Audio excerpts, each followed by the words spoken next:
Welcome to my Halo review. This is the intro, you big smelly poo. Hope you enjoyed that, right? Silly bastard, Anyway, I'm going to talk about Halo for the next 500 years. This is just, so we're going to talk about this game a bit more in depth than usual, So we'll start with this wee intro just to welcome you to this show, and I hope you enjoy your stay, and if you don't, well, let me know why not, alright? Just give a wee fucking mention down below, and we'll see what we can do, alright? Let's go on with it. There's going to be heavy spoilers in this, right? So just to let you know that, smashing, good.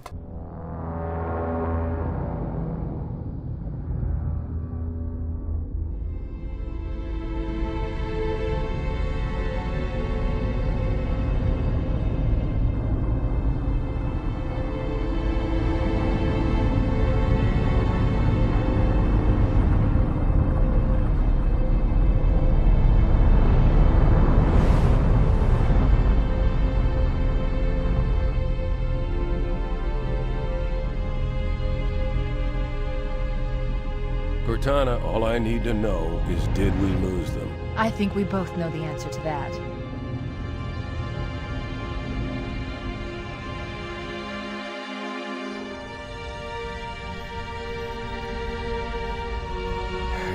We made a blind jump. How did they... Get here first? The Covenant ships have always been faster. As for tracking us all the way from Reach, at light speed my maneuvering options were limited. We were running dark, yes? Until we decelerated, no one could have missed the hole we tore in subspace. They were waiting for us on the far side of the planet. So, where do we stand? Our fighters are mopping up the last of their recon picket now, nothing serious. But I've isolated approach signatures for multiple CCS-class battle groups. Make it 3 capital ships per group. And in about 90 seconds, they'll be all over us. Well, that's it then. Bring the ship back up to Combat Alert Alpha. I want everyone at their stations. Everyone, sir? Everyone. And Cortana. Let's give our old friends a warm welcome. I've already begun. So I'm changing up my format a wee bit here, and we're going to have wee sections, like the way I did the Resident Evil 6 review. I think that was the best way to do it. Let me focus in my mind in one piece of the puzzle at a time, rather than going, oh, what do I need to remember? And this is going to be the overview of the game, the world, and all that shit. So, you are John, Spartan Master Chief Jobby 117, the last Spartan of the Earth Core, fighting against the Covenant. Covenant are a bunch of wankers, right? They're like this zealot race.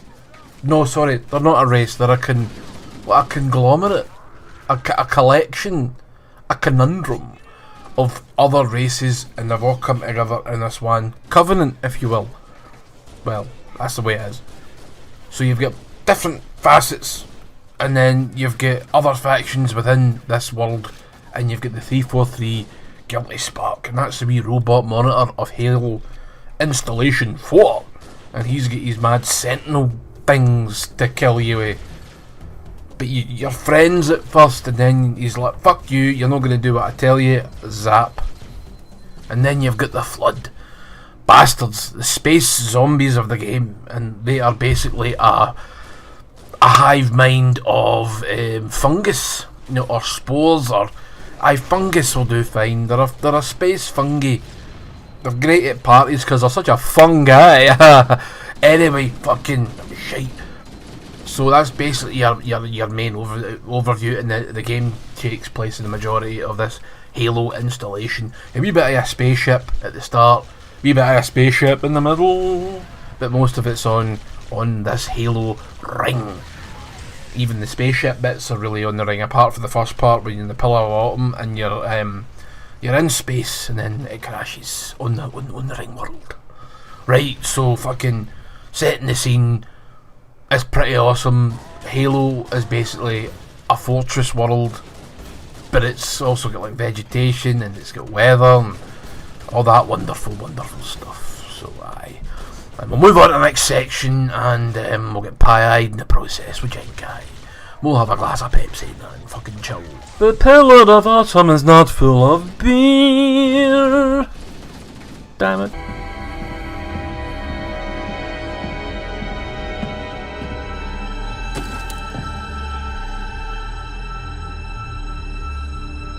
Right, so what I'm going to do first is just a brief wee history of the game, right? So, this game was made by Bungie, and it was originally going to be an RTS game, or real-time strategy, if you prefer. And then Microsoft stepped in and went, "How yous? Bunch of fannies, we need a launch title for our Xbox." And they're like, "Oh aye, is that right?" And they're like, "Aye, it is right. We're buying you and your game." "Oh, okay then. And then we're going to change it into a first-person shooter and you're not going to recognise it anymore." I can imagine the collective silence in the office that day was palpable. You're like, "You fucking what? You're going to just fucking... Aye, okay, you give us money, that's good." And then the game would be originally released, and I'm playing the anniversary edition through the Master Chief Collection for the Xbox One through the Xbox Series X. So the game was originally released in November 15th, 2001, and I remember that day very, very well.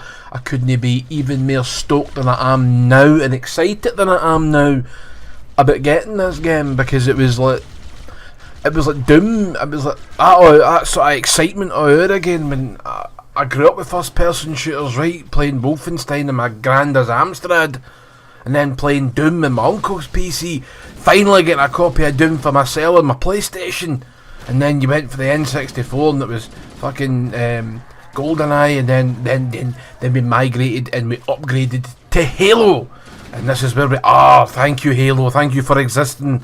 Yabam ye. I remember getting my Xbox OG right on the OGGG-ness, getting that and sitting in my bedroom, wee 18-year-old Craggs, whatever the fucking age I was 19-year-old in 2001.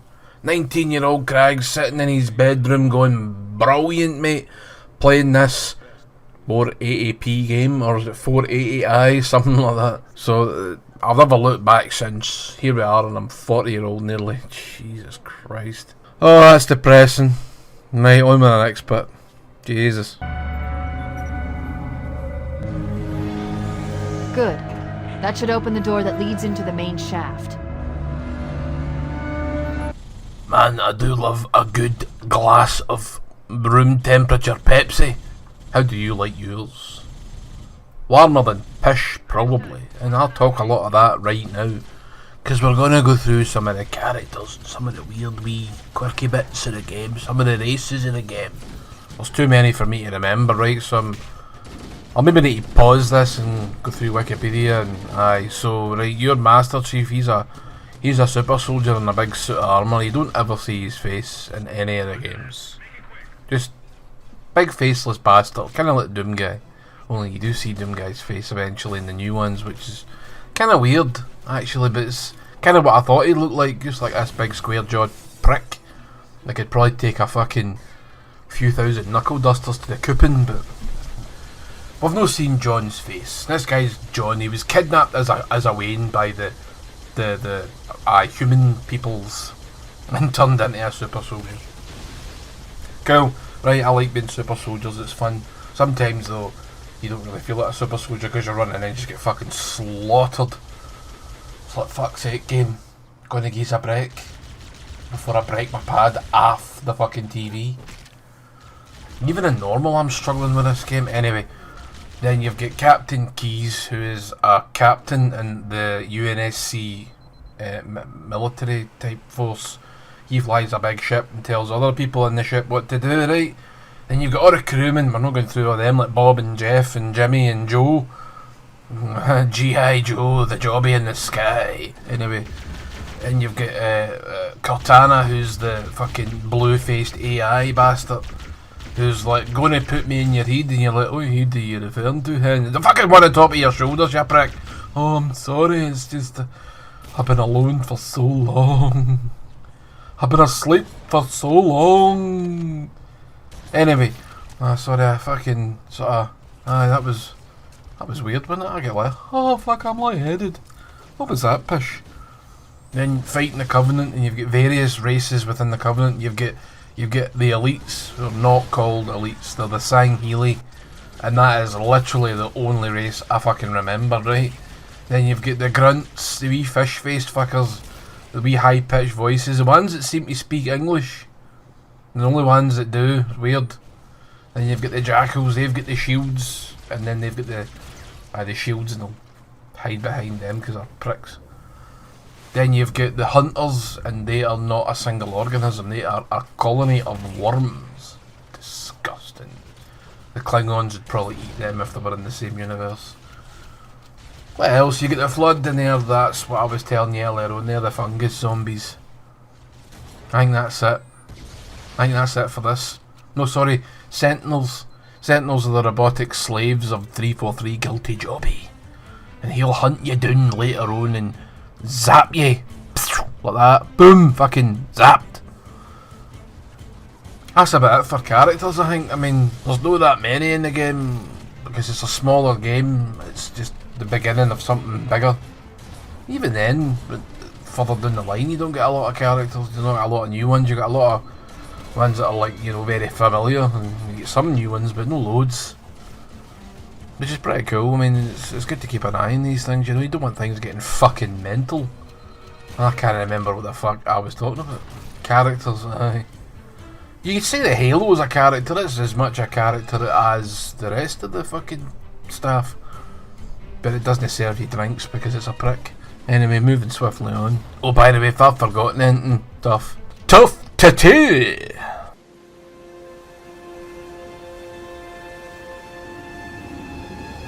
We're coming in too fast! Damn! Air brake failure! They blew too early! I'm losing her! Brace for impact!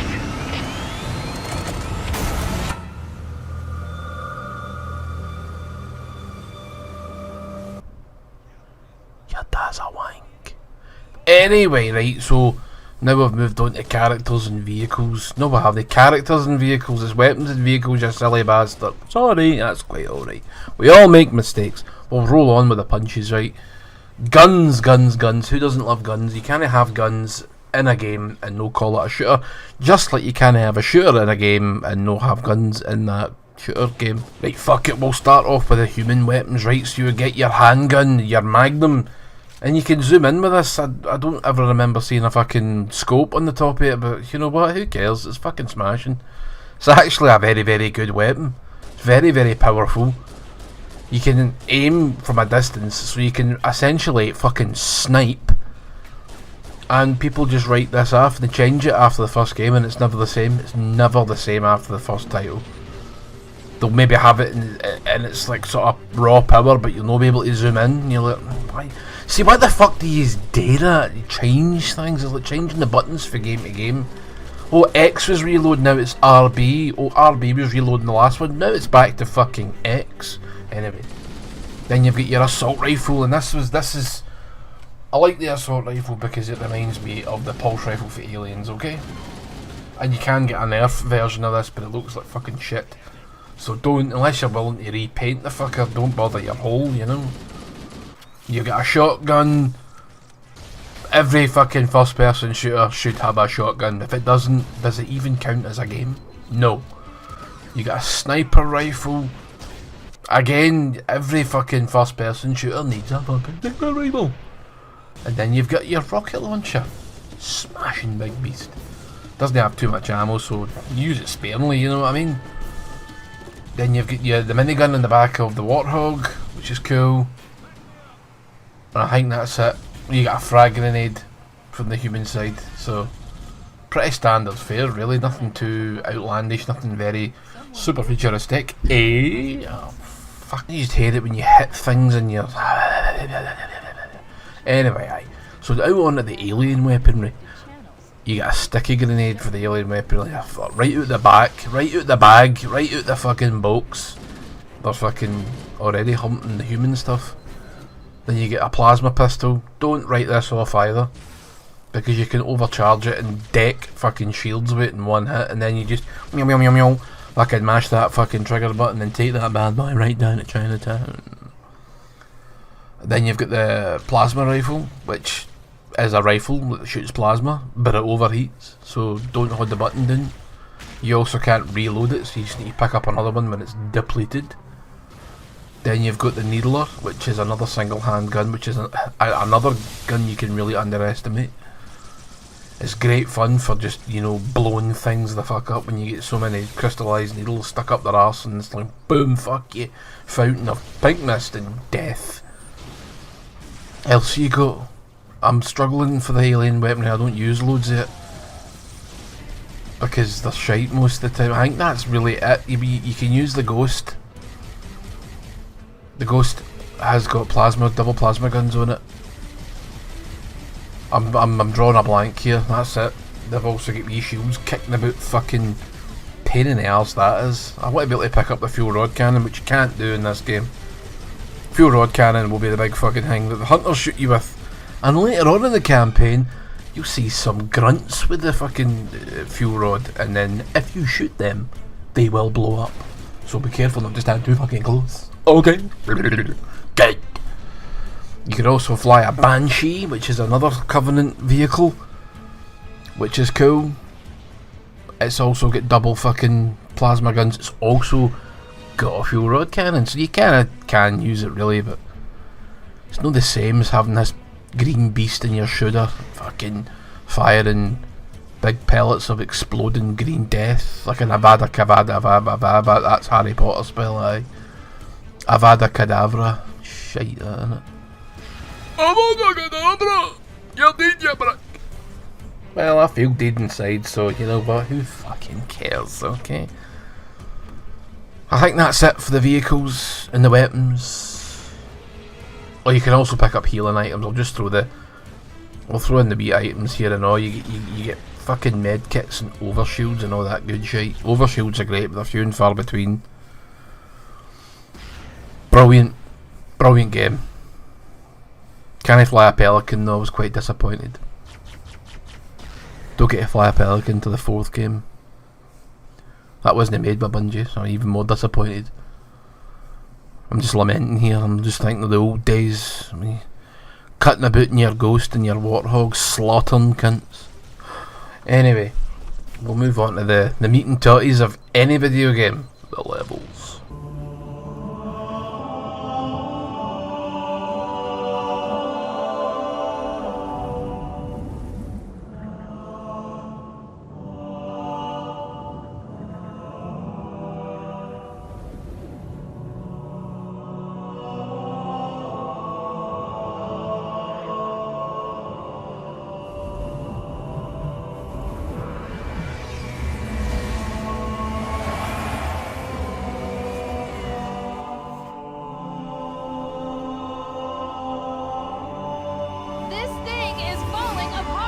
It'll hold. We're not gonna make it. We'll make it. Pull up! Pull up! You did that on purpose, didn't you?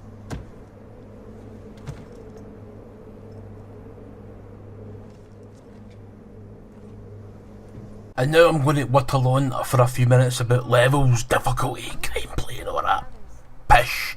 You know, the meat and potatoes of the fucking game, the whole reason you play a game for your gameplay. And this gameplay is sound. It's so good that when they upgraded the Anniversary Edition, they did very, very little to the actual gameplay itself. It still plays exactly like Halo would play from 2001.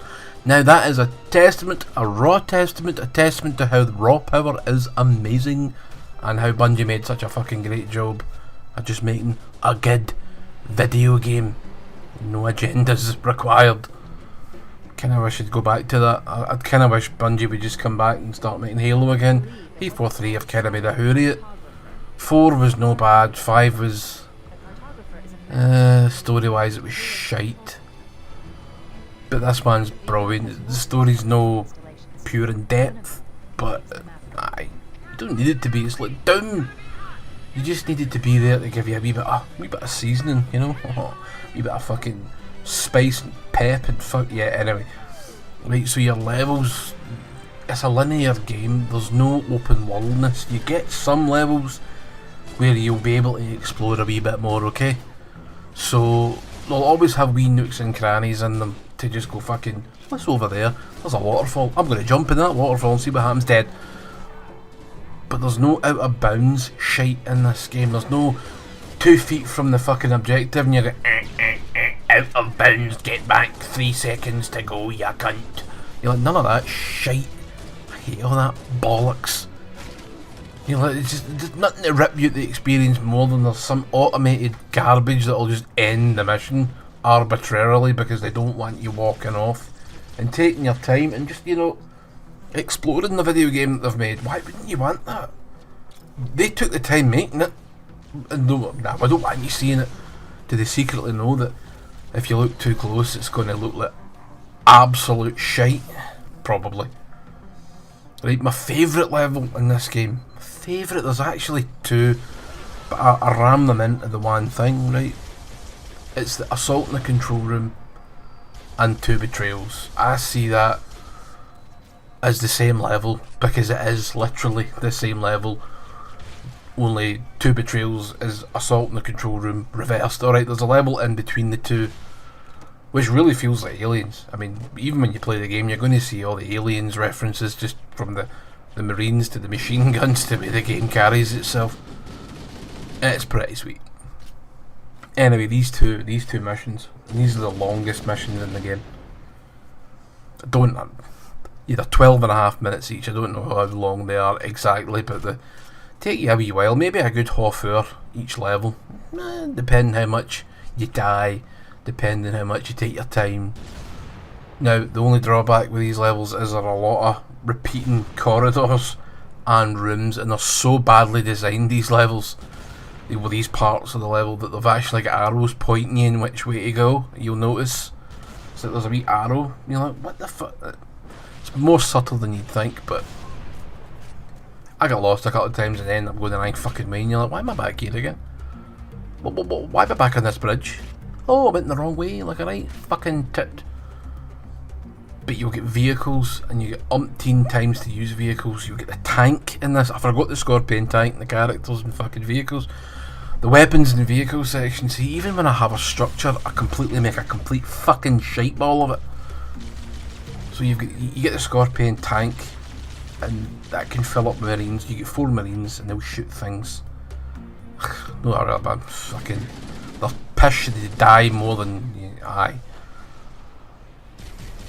So you're on the back of this tank and you're like, yes, fucking blowing banshees out there if you're a good enough shot, blowing up ghosts, wraiths. Forgot to mention the wraiths. Forgetting all the big weapons from the Covenant and human side, you can't control the wraiths in this game, unfortunately.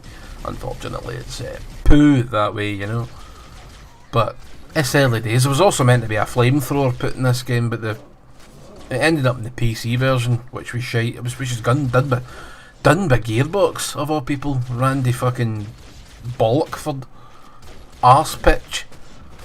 But the flamethrowers in most shooters are, well, shite, so they decided to drop it. And you'll see some elites running about with energy swords, and unfortunately you can't pick them up either. You were meant to, but the game was kind of rushed in the way out of the door. This is why you're getting repeating levels. This is why you've got a Covenant cruiser in the 3rd level, and you'll go through a very similar Covenant cruiser about 4 or 5 levels down the line.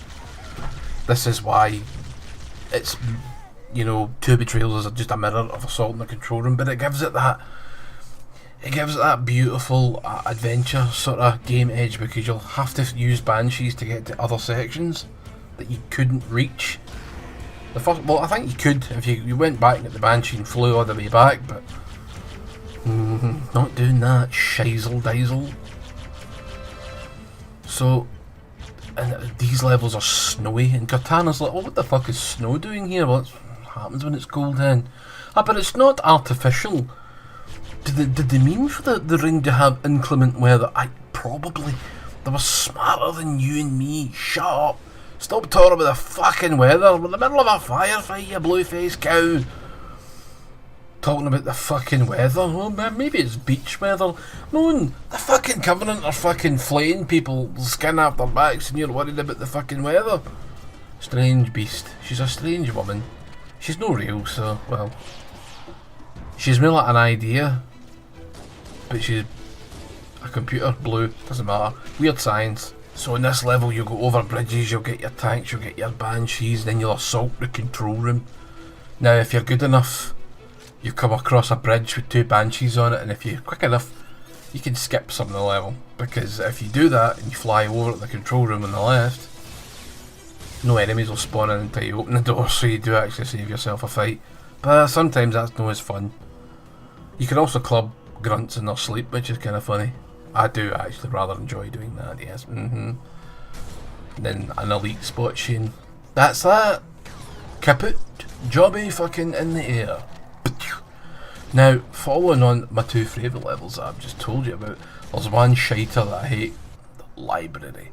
Library is just the same corridors with the same big room about 5 times over, and it is just a fucking slog. Because the flood will just follow you relentlessly. You've no got the ammo, you've no got the time, because these things endlessly spawn. There's spawn points all over the shop in this level.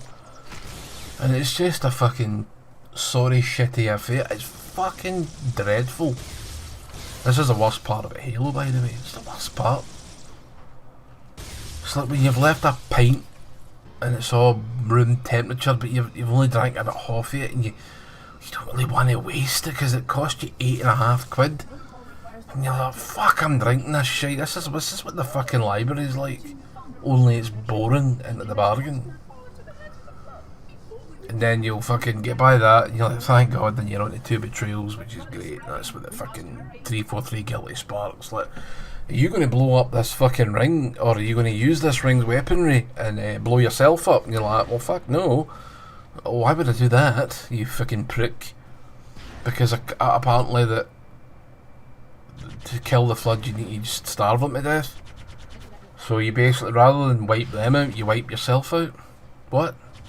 Okay, so it's like a big self-nuke situation. It's like, rather than, you know, letting the nukes come out their fucking silos, you just detonate them underground, you know? And then all the earthquakes will kill you, and then all the lovely radiation will come up from underneath those cracks and cook you. So the death claws can have you later for a snack, you know? Or you'll turn into a ghoul, one of the two. Sorry, forgetting this is not Fallout. And then you'll cut through 2 betrayals. I found it kind of frustrating at first because I'm shite. I died a lot. There's a lot of deaths in this game. Even in normal, there's a lot of deaths.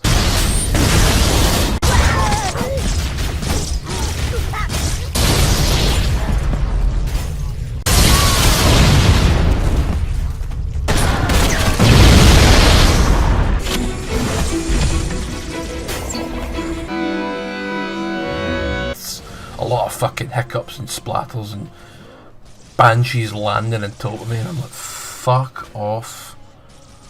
There's a slight balancing issue with this game, I would say. Slight balancing issue, a fucking huge balancing issue. And then you get back to the Pillar of Autumn, and to defeat the Halo ring and fucking stop guilty prick, you basically just blow it up. You blow it up. Boom, fucking. And you'll see the ring get destroyed.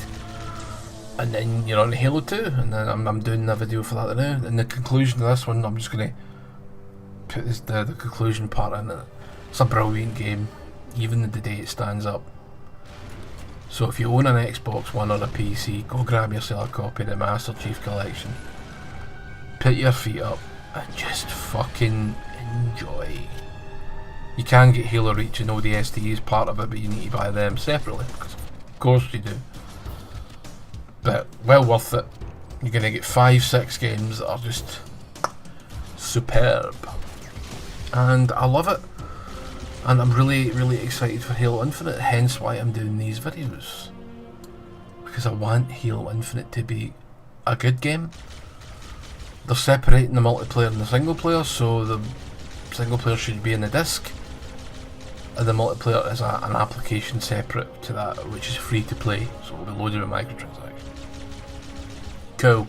Keep them at the campaign, don't need them, keep them at the main game. Multiplayer's just, I don't really care, I don't play it. Who gives a toss? I know a lot of you love it, and that's great, and I hope you love this new multiplayer that's coming out in holiday 2021. That's which is winter, you and me. Autumn, winter. So let's hope it actually gets out, gets done, and we can fucking get playing more Halo, because I've been starved from it for a while now. It's been a number of years since Halo 5 came out. And I want more. And I want it to be better than that game, because that game was about 4 hours fucking long. This one's about 8 to 10, depending on how shite you are. It's also got co-op. Split screen too, none of your shite. Anyway, thank you all for watching. Please like and subscribe. Leave any comments you can be bothered. Even if they're sarcastic pish, I will read them, or I won't. Good night, ladies and gentlemen. And see you in the next one.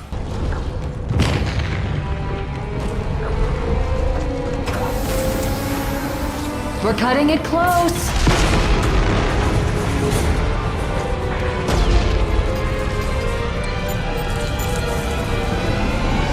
Here we go.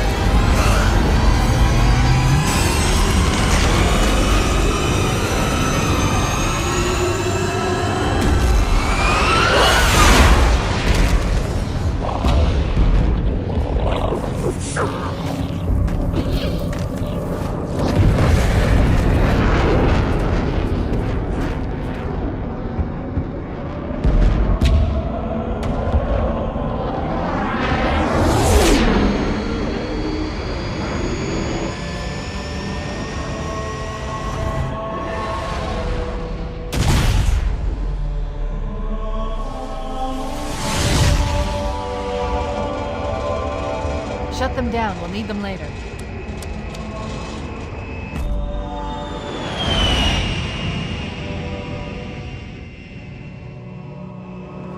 Fancy a look?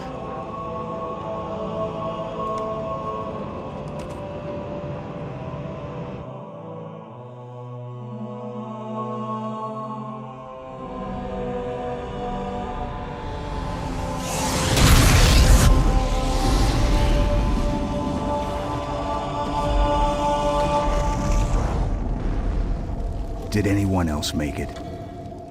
Scanning. Just dust and echoes. We're all that's left.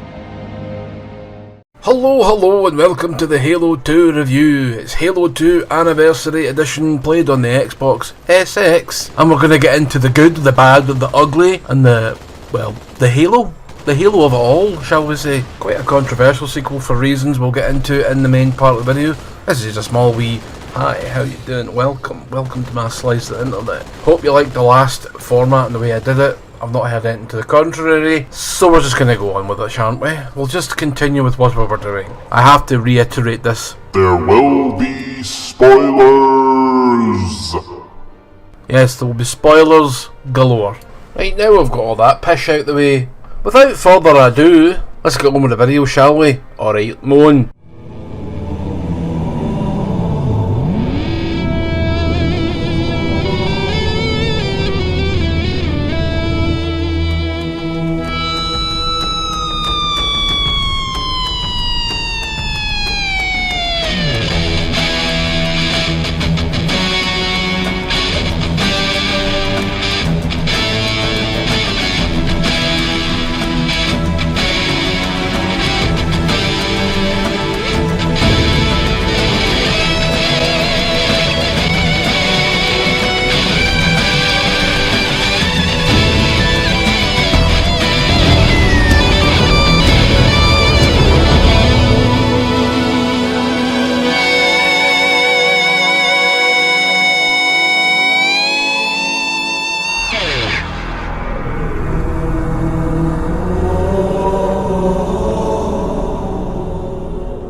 Okay, so we'll continue talking about this game. So, this is Halo 2, which is the sequel to Halo Combat Evolved. You know, just in case you were confused or anything like that. No, I actually call myself fucking Sherlock. Sherlock Holmes, at your service. Anyway, game was released in 2004 for the original Xbox. It went on to sell over 8 million units and was released for the PC in 2007. Don't know how good that one was. And then again as an anniversary edition for the Master Chief collection for the Xbox One in 2014, which they still haven't fucking fully fixed. This game also had a troubled development. Most of us of the correct age, you know, us old bastards, will probably remember the thing from 2000 and, well, wherever they fucking showed the E3 thing. Must have been 3 or 2002 or something. Sergeant Johnson comes stoating onto the stage and is like, there'll be no fucking smoke and mirrors bullshit in this demo, which is kind of funny because that's really all it was a demo that had no game attached to it. Didn't run on the original Xbox. In fact, they found that the Halo 2 they actually made didn't work on the original Xbox. Had to start again. So what you saw at E3 was all lies, or at the very worst it was proof of concept, but when they're like, this is a real demo, this is all happening, lying bastards, man. So that was kind of funny. So we got another rushed out the door Halo game. The first one was rushed out the door and all, which is a testament to the dev's talents because it's still an absolutely fantastic game. But I still highly recommend everyone goes out and plays, even for the, you know, the educational side of it, to see how things were back then. Okay. Good!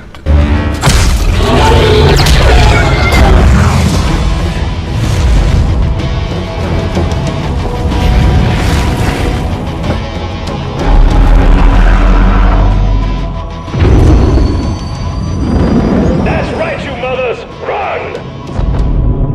Not if we can help it, Sergeant.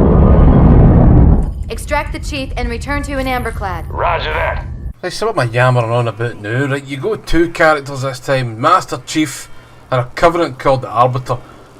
This was quite the controversial move for Bungie. No one really wanted to play as the bad guys, let alone some no-mark elite that was supposed to be the chapter master of his big fucking Covenant fleet that get blown to bits, right? I remember looking back and hearing the complaints, and I thought it was no bad, but nobody really liked it. They should have done this for maybe the 3rd game, but in all honesty, the Arbiter had some different abilities, so he wasn't too bad. Like a cloaking device, that's about really it, to be honest. Other than that, they played pretty much the same. All the factions are pretty much the same as well, same as the first game. Look, I'm going to try and just go into the new stuff. Stuff that wasn't in the game before. I'm not going to go over too much of the stuff that was already in the first game that makes a reappearance, okay? So, we'll keep it to the new shit. Covenant now have the brutes, but you don't fight them till far near the end of the game, which is fine because they're a pain in the arse. Speaking of pains in the arse, you get wee green flying things called drones. I don't really think that's a good name, but does the job, eh?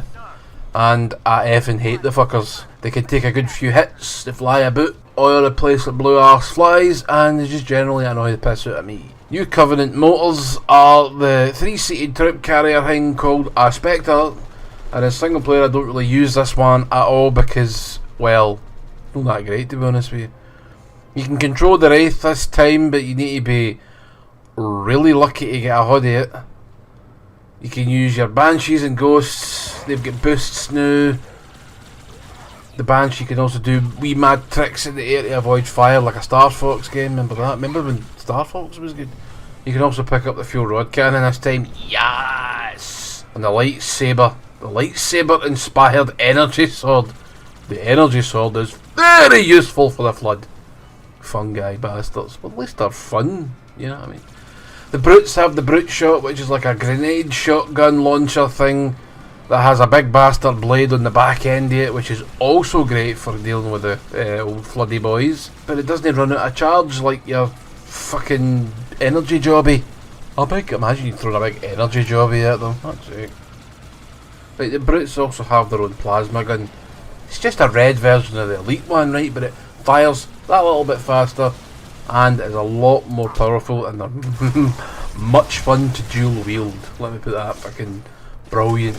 But like I say, they overheat like fuck. So actually, one of my favourite new guns the Covenant have got is the carbine.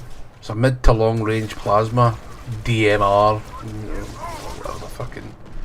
The DMR didn't appear to Halo Reach, but we'll let that one slide, right? I use this gun quite often. It's a lot of fun. Go and have one, shoot it to the face and all that shit. Not very good against the Flood, but then again plasma guns never really were. There is this Scarab tank thing that you'll see at the beginning of the game. You don't get to control them, in any. In fact, I don't think you get to control them in any game, which is kind of key. But it's barely really in it. Wee bit at the beginning, wee bit at the end. Is it at the end? Aye, so it is. I forgot about that. It's the fucking arbiter and his pal that's got half his jaw ripped off. Aye, that's you just have to protect it. A protect mission at the end of the game. Oh, by the way, the ending's shite. Right, let's go for new guns, right? New guns, the battle rifle replaces the assault rifle, and the SMG is the only machine gun-like weapon the humans have. Which is alright. Battle rifle's no bad. Can sometimes take a wee bit to bring an elite down with it, but it's okay. It's a burst fire gun. I wish you could actually turn it into a single shotgun, but never mind.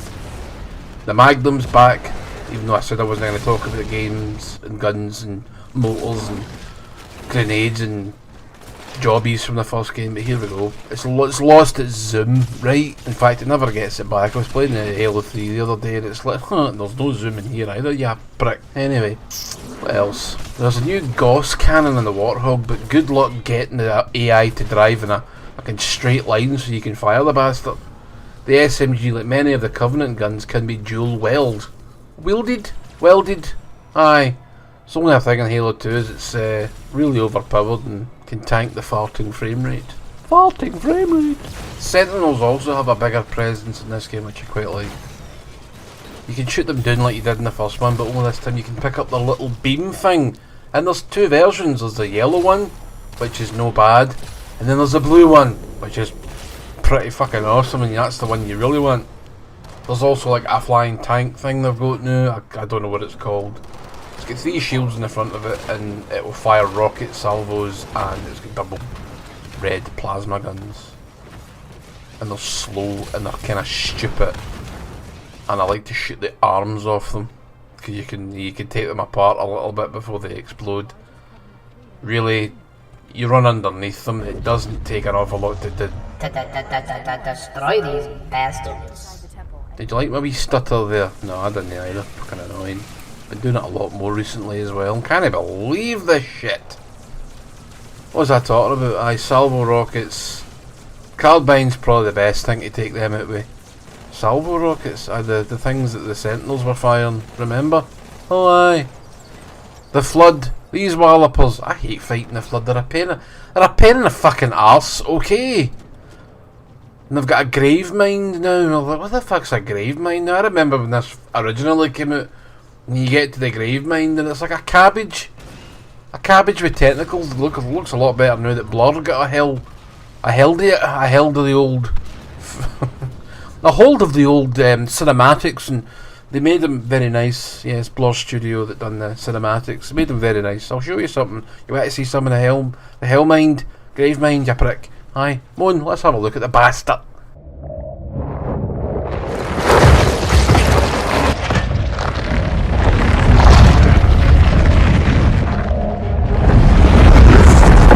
What is that?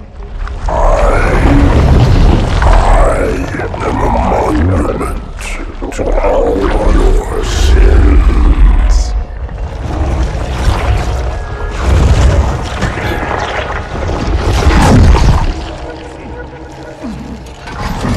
Relax. I'd rather not piss this thing off. Demon.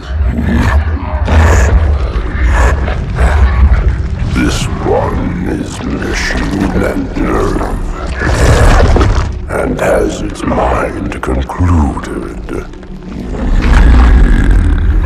This one is but flesh and faith, and is the more deluded. Kill me or release me, parasite. But do not waste my time with talk. There is much talk, and I have listened. Through rock and metal and time. Now I shall talk, and you shall listen. Right, levels and difficulty and other pish, like bugs in that, and this game is actually rife with them.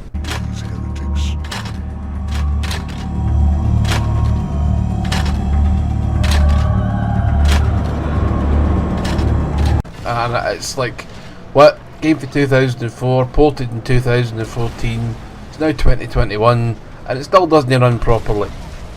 And you start the game up and you're on that fucking station, and the chief dude's like, I think it's Lord Hood his name is, I don't know, aye cool. He's like, go and fucking beat these guys up, and you go down to the planet after a wee while, and then you get a tank and you're going across a bridge, and the frame rate just goes boom fucking tanks at times. No pun intended when I say you're on a tank and the frame rate tanks. Do you like that? And it's just really noticeable and really annoying, and it's quite frequent in that section. And I've had other areas with a level called Quarantine and the one before Quarantine. The frame rate is just, what is going on? 343, come on now, get it together, troops. Fucking hell, you're an embarrassment at this stage. Alright, I don't really have a favourite level though. Moving on from the bugs swiftly. Another bug I had, it was a belter I put up on Twitter, with the you're on Delta Halo and you're fighting the Covenant, and then this Phantom flies in and just disappears. Goes, disappears. Missed the fight. They're supposed to drop down 2 hunters and you fight them, and the whole thing just skips. It's really fucking weird. And I'm not really bothered about missing the battle because the hunters can be a right pain in the tolly hole, you know, but at the same time it's kind of like, what the farting hell jobby is happening here? Why is your game missing sections because of bugs? Those aren't bugs, that's like ripped out unfinished code. Did you have to rebuild the thing from the fucking ground up? And this happens, as I say, quite a few times through the game. Not acceptable. Not acceptable.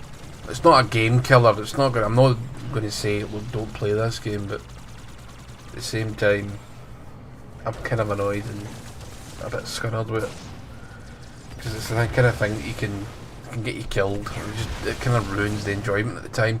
You get right into it and it stutters and fucking farts about, and I just jobby. It's a lot of jobby. Anyway, what the hell are we talking? We'll talk about levels a wee bit now, right?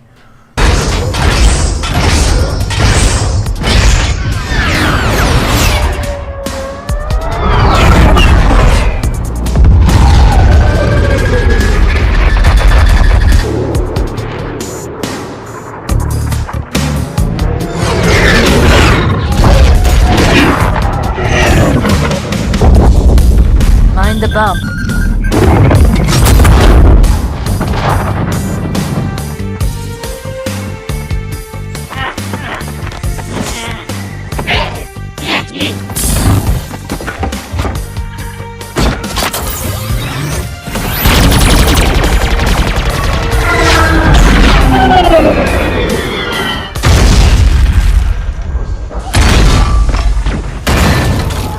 Possibly make any more noise? I guess so. Well, like I say, I don't have a favourite. I mean, there's a lot of levels that I like. I like most of the levels more than the first game, because they don't tend to repeat themselves. The library is here again. Like I said, the library, it looks a bit better, but it's still shite. Hate it. It's just a pain in the arse to get through, because you find yourself just getting totally overwhelmed. So if you stop and try to smell the roses and take in the sights, you'll get fucked quite hard. And it's the checkpoints are another thing in this game that kind of glitched. Going back to glitches and bugs, right? And it's just like, it'll trigger at 1 minute, then you'll get flung back quite far, and I'm like, what happened? It's like 20 minutes of gameplay went by and it didn't checkpoint, because maybe you deviated from the you know, the linear path. That's a linear game, but maybe you jumped in like a window ledge or something, and it's like, fuck you, we're not having that. No checkpoint for you, you prick. It's annoying, and it happened a couple of times, but you know, it is what it is. Other levels that I like, Quarantine Zone, that was a good level. Delta Hill is a good level. Basically any level you can go in a vehicle and pretty much have a good time. The Banshees and the Heretic level when you're going against the Heretics, but even though they're not really heretics because they're telling the truth, the prophets, they're the bastard heretics. The boss fights though, they're shite. You fight the prophet of regret, I think it is, It's the funniest thing ever because you can actually jump onto his wee floating chair thing and just punch him to death. It's stupid looking as fuck, but it's funny.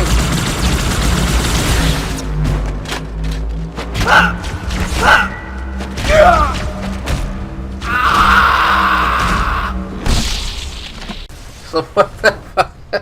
Like, look at that stupid wee button. He goes, and then it's like, and then they tank. They come in and they tank the area with this big massive salvo of gunfire, and the Master Chief ends up in the drink and getting dragged away by tentacles. So the hentai folk will be fucking salivating at the thought of tentacles in the game. Tentacle! Never mind. Anyway, moving swiftly on. So you get a wee talking to for Gravemind, and he's like, "You're a bunch of pricks, but this metal guy over here, he's not quite as big as a prick as, you know, 4 George Face Fanny, fucking Predator rip-off over here. Mr. fucking Sang Hilo, you know, that push, you know?" It's like, right, cool, you go and destroy some shite and you go and destroy the other shite. Basically, the Gravemind's trying to stop him. The activation of the Halo ring, and there's like, well, if the Halo ring does activate, you're all dead anyway, so it's like, well, you might as well fucking stop it, you know what I mean? The boss fight with Tartarus at the end. Tartarus is the chieftain of the brutes. No, I'm not really quite sure how I won that one. It just kind of happens by chance. You need to wait for his wee shield to bugger off, and then you just kind of shoot him, and it's kind of anticlimactic, and the whole ending's anticlimactic because, aye, Bungie fucked it up and basically missed out a part of the game. It was meant to be a bit where you're running along like near the end of the first game, you get the Warthog chase. There's meant to be a Warthog chase at the end of this one as well. You're flying inside a Covenant stolen Forerunner ship, but that doesn't happen, and you just end up inside the ship. I don't know if that's all that was missing, but I'd like to think it was more than that, because it really extended the game like another level, but it has a cliffhanger ending as well. They turn up at Earth again, and Lord Hood's like, "Who the fuck are you doing in that ship?" And the Master Chief's like, "I'm gonna finish this fight, mate, right?" And he's like, "Aye, okay," and then it ends, and you're like, So it was from 2004 to 2007 before we got the conclusion and the ending of the, well, not the ending of the Halo franchise, but it was meant to be the last Halo game. But it wasn't the last Halo game, but it was meant to be. But then they got the whiff of, what's that? Oh, it's money. Oh, we like money. Fucking make more. We don't really have anywhere. I don't care if you've got nowhere to go. Prick. Make more games. Okay, why? Because we like the dollar. End of review. Good night.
Pretty good.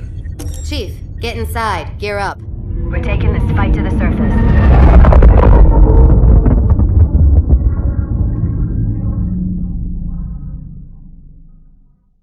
Right, I'm good back to the old format where I just talk pish off the cuff. Nae fucking script, nae nothing. Oh, on YouTube, this video doesn't endorse criminal organisations. Alright? Welcome to my fucking Halo 3 review, you bunch of fanny warmers, right? Fucking rotate pricks.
So it's Halo 3. Well, it's the third in the Halo series, right? Released in 2007 for the Xbox 360. Then ported in 2014 by 343 Industries for the Xbox One.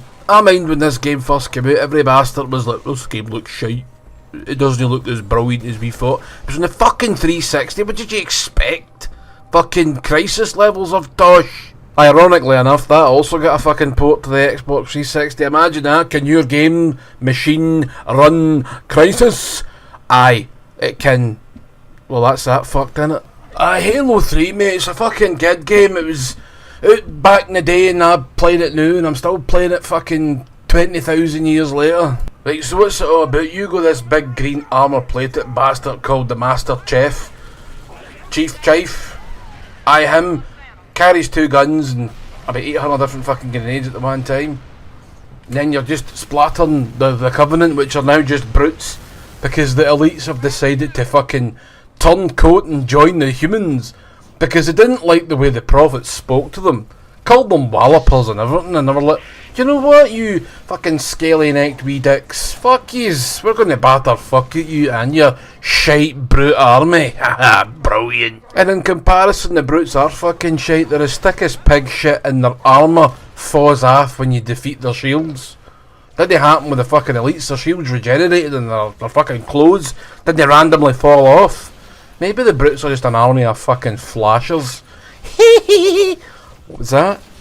Motherfucker, shut your face. So Chief falls for earth to the back of that ship for the second game, right? No, the one I didn't show you.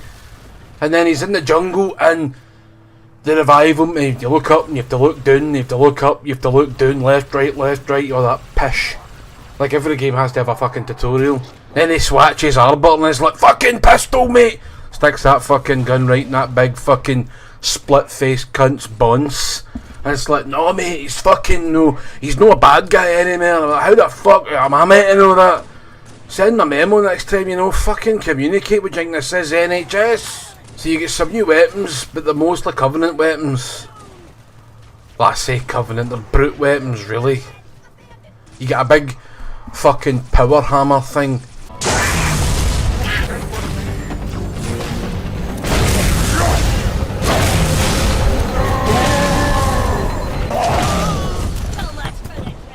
Brilliant for smashing people's faces in with. You get, well, the brute shot's back, you get this pistol, I can't remember the name of the fucking thing, hold on, to Wikipedia. Right, it's called the Brute Spiker. It's like a pistol that fires, it's like a fucking shite version of the Needler. And the hammer thing's called a Gravity Hammer. How exciting. And you've got the brute version of a handheld shotgun called the Mauler. It's very sexy and suave and sophisticated. The best thing to do with the Mauler is to fire it.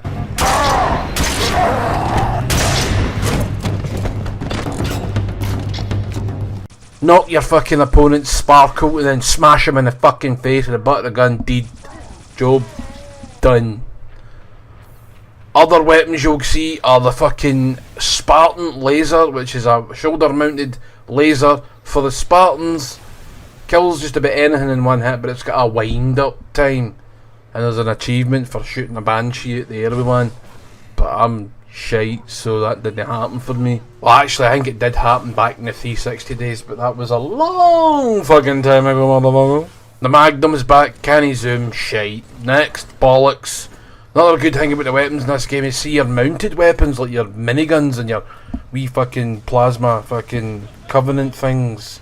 You can rip them off their fucking stands, but if you do that, beware, because when they're not on the stands, they have limited ammo, and when they're on their stands, they have unlimited ammo.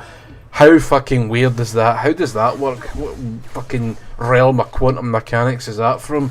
Jesus, I want a fucking... Yeah, never mind. I want a fucking Cocoa Pops box that'll never run out if I leave it on the shelf, right? When it comes to the vehicles, it's pretty much just the same, except the humans have got a wee flying thing that is vastly inferior to the Banshee.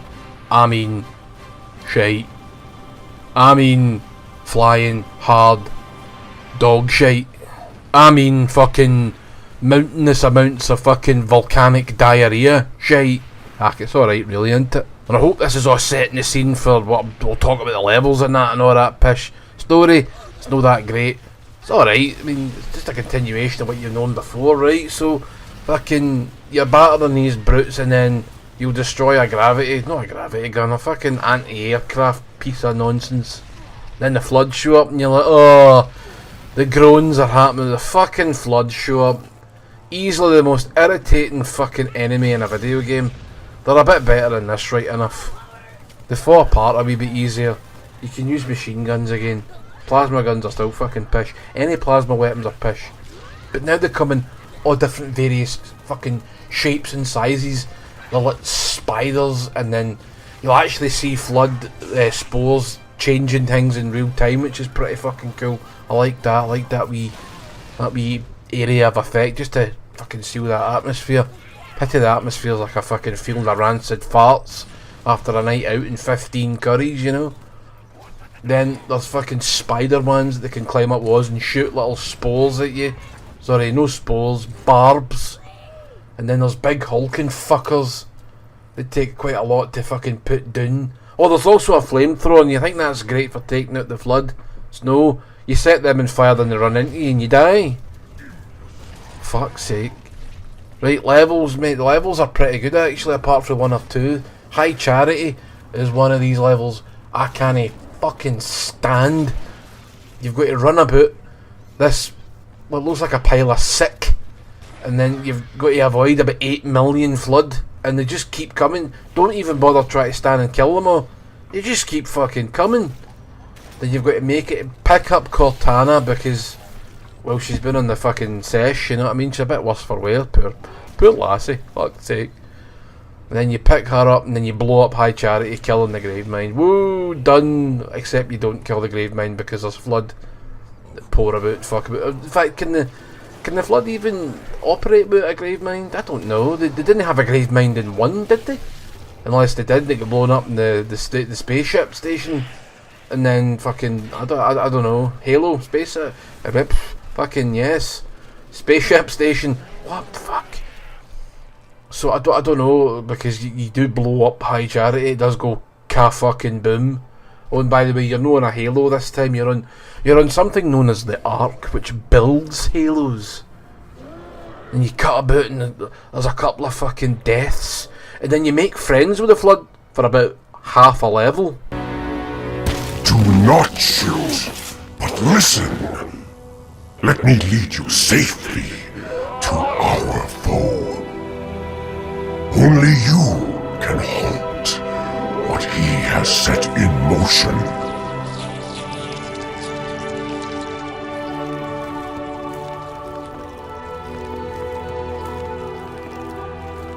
Literally, they're like, hold on a minute, mate, he's about to fire that ring, that prick.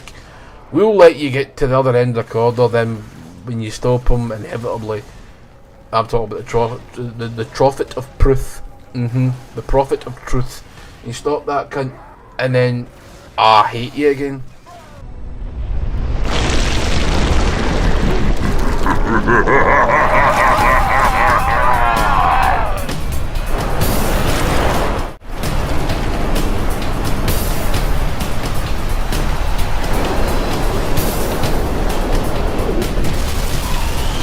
Now the gate has been unlatched. Headstones pushed aside. Corpses shift and offer room. A fate you must abide. We trade one villain for another. Don't know why, because what were they thinking? I mean, if they fired the Halo ring, they'd kill themselves. If they didn't fire the Halo ring, they'd get eaten. What's worse? That's shite. No matter what way you fucking, no matter what way you turn, you've got a shit sandwich in front of you, and you've all got to take a bite. Fucking yes. So, and then you cut about, and then you blow things up, and then you get in some vehicles, and then you blow other things up. Then there's another control room level, which is an absolute pink eye pain.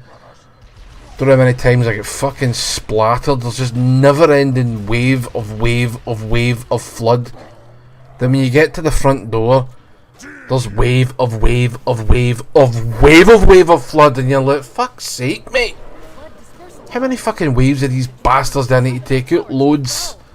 And if you die, even at the end of that part level, if you die, you get right back to the fucking start. Sort your check system out, will you? Your checkpoint system sucks, boss. 343. I think the game's harder. It might be because I'm older and slower with grey hair. But I hate it. I still love the game, but I hate the fact that I'm shite. Old and shite. Don't even talk about the multiplayer. There wasn't even fucking any point. I don't play it because I'm shite. So you blow up the fucking thing, and 343 guilty sparks. Like, what we gonna do with this other Halo ring? Because remember when you destroyed 4, so this thing's went into automatic builder mode and is replacing it basically. But it's not exactly the same. So they're procedurally generated Halo rings. They all look pretty much the same, but a wee bit different, you know. And then they're like, what you gonna do? Johnson's like, we're gonna blow this fucking thing up, we're gonna set it off to detonate while it's still getting made, and it'll blow up, and then 343 kills Johnson. You're like, yeah, fucking wee bollock. Then you get to kill him, which is pretty good. yes, it's pretty good. Fucking hated that wee flying bollock. Wish I'd have fucking shot him down fucking hundreds of years ago, but no. No, here we are, in Jobbyland. But then you get the Spartan laser and you cut him down. And he goes, what?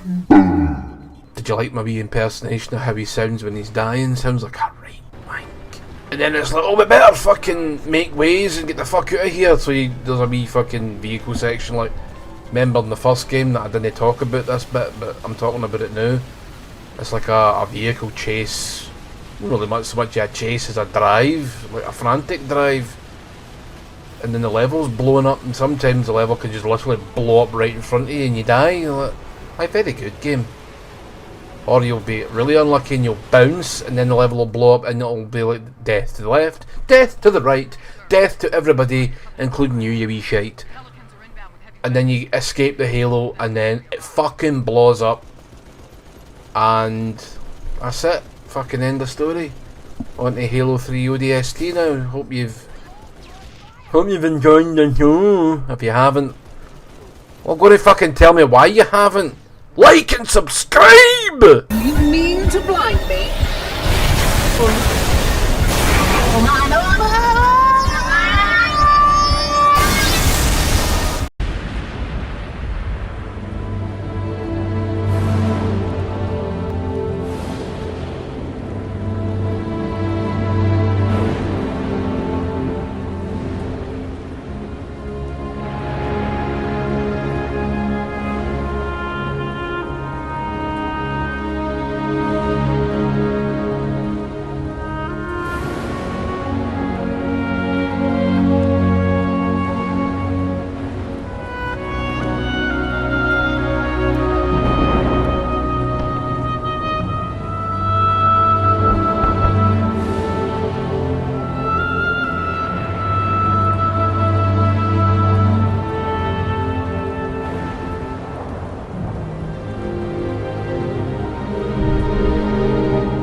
Well, hello there.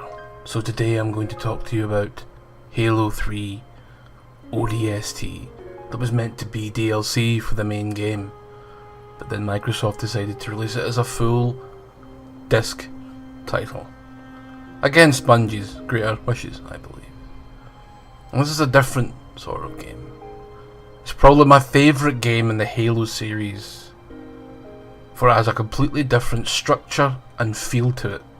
It still has its moments of high action, but when you're walking along the sombre, night-stricken, rain-soaked streets of New Mombasa, set directly after the Covenant ship departs Earth with an amber clad and Captain Keyes, well, his daughter, who's still a captain, in hot pursuit of the Covenant forces.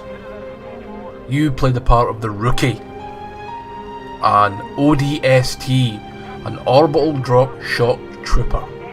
Not a Spartan, but they're still very, very capable soldiers. And the cast of this game is also very amazing in my humble opinion. It's almost like a mini Firefly / Serenity reunion. You've got Nathan Fillion as Buck, and you've got Adam Baldwin and Alan Tudyk in it as well, and I have forgotten their character names. You've also got Trisha Helfer playing Dare, and she was from Battlestar Galactica and various other things now, but that's where she came to prominence, was in the remake of Battlestar Galactica in 2003. Nolan North makes an appearance as well, because, well, you can't have a video game without having him or Troy Baker somewhere in the mix.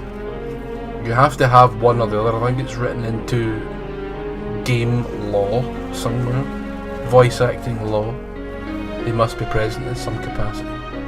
Great, just what you wanted. The game was originally released on the Xbox 360 on September 22nd, 2009, some 2 years after the Halo 3 was released. It was originally going to be called Halo 3 Recon, but it was renamed to Halo 3 ODST at some stage in its development. Developed by Bungie Studios. And it was a full price game, as I've said before. But where this game differs from the others is it's got a hub-based style of gameplay. You start off as the Rookie, you've been separated from the rest of your team, and you are charged with finding them. So you need to find little clues to lead you to where they are. And when you find each said clue, you will get the mission that they partook in to lead them to where they are now. So you'll find Buck's helmet, and you'll play Buck's mission up to the point of where he is at night time 5 hours later. And you'll do this for all your team members. It's brilliant. I love walking through the city streets at night, evading or tackling Covenant forces as you see fit.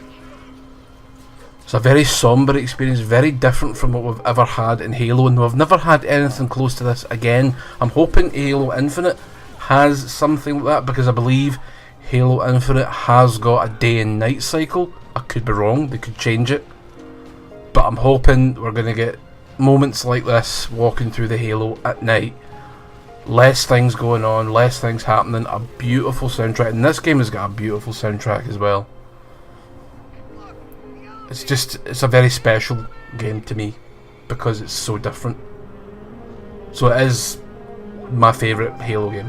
It's also the shortest, but it doesn't feel that short. I've recently replayed the whole thing, and I don't really think it feels all that shorter than any other Halo campaign. People are like, oh, it's much shorter. It really isn't, especially if you are going around the city in the hub area between missions, finding wee secrets, unlocking armories, finding codexes, and listening to some of the story from the superintendent, which is the AI that runs the city.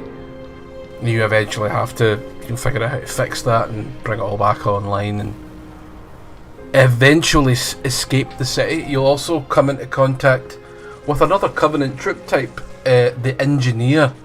Now these things will augment everything around them with a shield, so can be quite annoying to engage. So if you ever see an Engineer, even if you're in a huge firefight, go for the Engineer first, otherwise you'll have extra shields to contend with, and it's just not fun. It takes forever and it's a pain in the arse.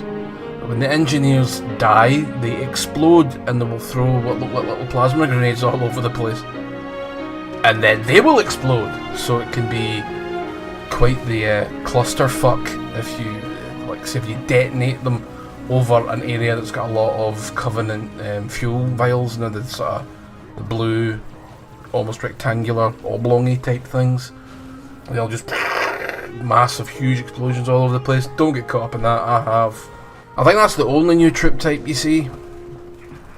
Everything else is fairly familiar. You will face brutes. There are no elites. You fight no elites in this game whatsoever. So it's brutes, drones, hunters, and the wee guys. What the fuck are they called again? The infantry, the wee fucking fish-like guys that have the high pitch. Yeah, I can't think of their name. That's so weird. But you fight them. It's weird that you don't play a Spartan though, because you can do just about everything a Spartan does. Even wield a Spartan laser. Now I know it's just a shoulder-mounted laser, but I thought you'd have to be a Spartan to, you know, withstand the recoil maybe, or something like that. Maybe break a normal human shoulder after it gets fired. No, you can basically do everything that John can do. It's weird, but I can understand why they want to keep it as close to Halo as possible, and that's how they do it. I like the level structure, I like the way it's presented, I like how you find different parts of your teammates' uniform or guns, and then that'll trigger the mission. So you can basically fart around in New Mombassa's hub for as long as you like. There's no time limit to it. It's at night, and it's just... You'll get to some of the areas when you'll see buildings on fire in the background, and you'll see phantoms flying around. It's a great sense of atmosphere in this. It's almost a hopeless atmosphere, and it's very sad because you are walking around the husk of this city. Everyone's gone. You will see marine bodies everywhere. You'll see civilian bodies in a few places as well. So it's a very somber experience. It's great, but all your typical Halo things are here as well. You do have your missions where you'll get in a Scorpion tank and you'll race down the highway, try to protect this artifact, and yeah, you'll get to fly Banshees and go in Ghosts if you want to. There's a couple of areas in the game where you'll have to face off against waves enemies, which isn't terribly fun. I found the game sort of stuck here at parts, and I wasn't as good at those bits, because you can get overwhelmed very, very easily. You're not as powerful as a Spartan, and you will die a lot quicker than a Spartan. Another thing I'm critical of the game is the way that the damage is taken. The minute you start taking damage, the screen goes completely bright red, and you can think you're taking a lot more damage than you actually are. You do have a life bar, you don't have shields, you will need to find med packs to replenish your health. So it's got this sort of more old school feel to it, the way the original Halo was, which can be good and can be bad. You can die very, very easily, but I think you can die very, very easily no matter who you're playing and what Halo game you are playing with. You will see some absolutely brilliant set pieces, some amazing sights in the background, so just keep an eye out for them. And yeah, it's just a fantastic game, man. I recommend not just every Halo fan play it, because you probably have if you're a Halo fan at this point, but I recommend any big FPS fan should pick this up. You'll get it in the 360, probably for buttons. It's a download only for the Master Chief Collection, so there's no next gen physical version, unfortunately, which is the same for Reach, which we will review next, which is a bit of a shame. But you still can get a physical version if you want, and even with the 360 version you can't play it on the Xbox One with backwards compatibility. But I recommend you just pick up the Master Chief Collection and get the download, unless you must have a physical copy of the game, which I understand. I'm a big physical collector of the video game medium, and well, every medium really. So if you must have it, you'll need to double dip, unfortunately. And unless that doesn't bother you, unless not having the remaster bothers you, you don't need to double dip. Same game. You will get 2 lots of achievement sets though if you buy both copies. I think the digital version was around £7. I could be wrong. Reach was £7, so it's not expensive. You'll maybe be able to get, I reckon you'll probably be able to get both copies of Halo ODST for under a tenner, or around about that. So it's not as if the double dipping's going to have this massive fucking bank drain on you. It's only a few extra pounds, so whatever you want to do, really. And if you enjoyed this video, if you listened to it all the way through, God help you, no, I'm joking. If you listened to it all the way through, please give me a wee like and subscribe and hit that bell icon so you will get all my future projects straight to your door. Good night. Hey, you fellas know a Gunnery Sergeant Buck? Sure do. Patching him through. Glad you boys are safe and sound. Well, likewise, Gunny. You need a pickup? As long as you're offering. We're in the police HQ. Can you take us there? Affirmative. All right. Get you up top. What?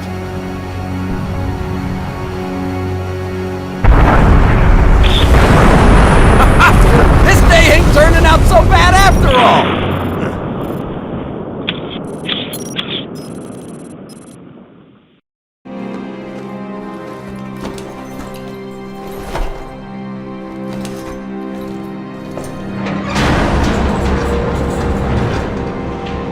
Struts disengaged. Commencing launch in T-minus 5, 4, 3, 2.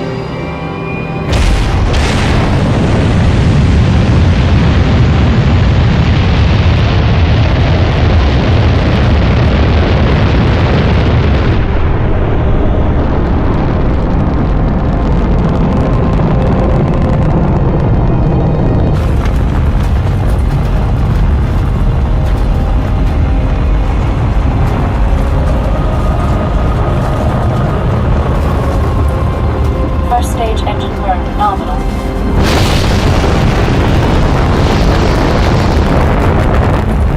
Stage separation in 3, 2, 1. Stage separation.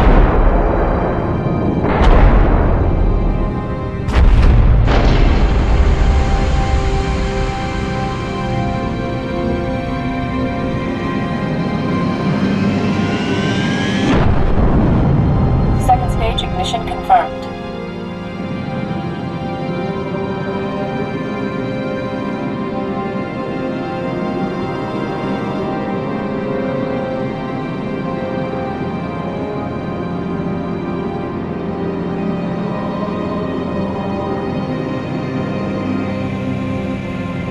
Well, welcome back to the channel, you squeaky-bottomed farters.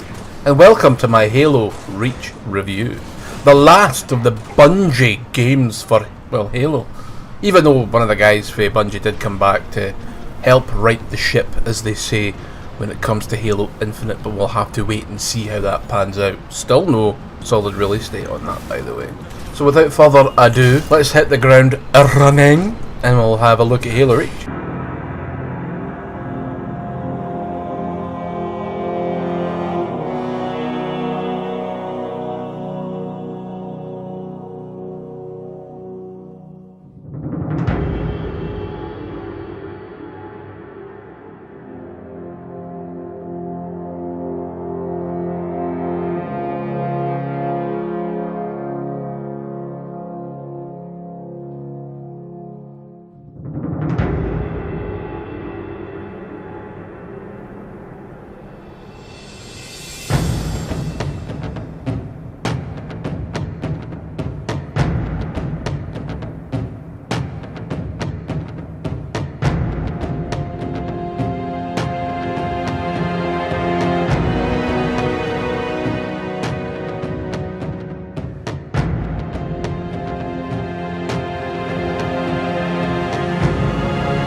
I fucking lost my pot, you bastard.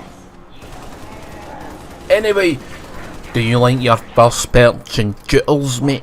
I do, how? Well, this is like fucking crack for first person shooters, mate. This is Halo Reach, you ball bag. You're like, I don't play Halo Reach, but how the fuck no? Because I play Call of Duty. Well, you'll just die in the snow. Like that prick for The Shining. Do you ever just think to yourself that you just shouldn't do things? And you know. Anyway, Halo Reach. This one came out in 2010 for the Xbox 360. And it was good, it's not bad. Then get ported to the Xbox One. and I've been playing it on an Xbox Series X console. Just a wee word of warning here, right? There's spoilers in this review. Plus, if you can hear a whirring noise, that's my air conditioning unit. I can't have it no on, alright? It's like the surface of the bastard and sun. It's like the arsehole of Krakatoa in this room, alright? So, I'm even shirtless, look! Look, grey hair! Bastard! Anyway, back to the review! I had a complaint in my last review that it was all over the place, so I'm sorry, but my brain's a bit like that, you know what I mean? I thought actually my last one was no bad, considering I usually ramble like pish, you know, like this. Back to the review and all that, and here we're talking shite once more. Anyway, this game came out in, what was it, 2010? Aye, something like that. 10-year-old, and it's a first-person shooter developed by Bungie, published by Microsoft, originally for Xbox 360, the 5th installment in the Halo series, and the direct sequel to the Halo Combat Evolved. It's a prequel, not a sequel, you fool. Reach was released worldwide in September 2010. Yeah! It takes place in the year 2552. That's quite a while away from here, you know. That's like what, 45 years or something. 545 years. 552. I don't know. It's a while away, right? So after Halo 3 came out, the Bungie split into team development teams, and they developed two different games. One which would become Halo 3 ODST, and the other one which turned out to be Reach. And you don't go to Master Chief in this, you actually play as who do you play as? Settings and characters. You play as this cunt called Lone Wolf. I need to get some spectacles here, mate. Game follows the actions of Nobel Team, a UNSC Special Operations Unit composed of elite super soldiers known as Spartans. So, Master Chief wasn't the last Spartan then, or he wasn't up until the culmination of this story, shall we say. Where's the rest of your unit? We got split. I don't think they... It sounded bad on the comms. Alright, Corporal. Stay put. We'll get you a combat surgeon. Damn. Plasma damage. Found something. I'll take that, 6. Not your domain. I got a live one over here. Come on. Archie, come. It's alright. We're not gonna hurt you. George. I got her. Keep still, and I'll release you. What's the status? Over! We've been engaged! Bad guy coming out!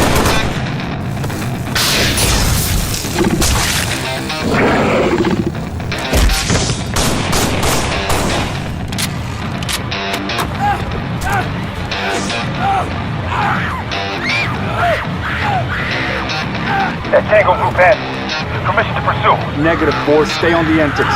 2, handle her. 5 and 6, clear the hole.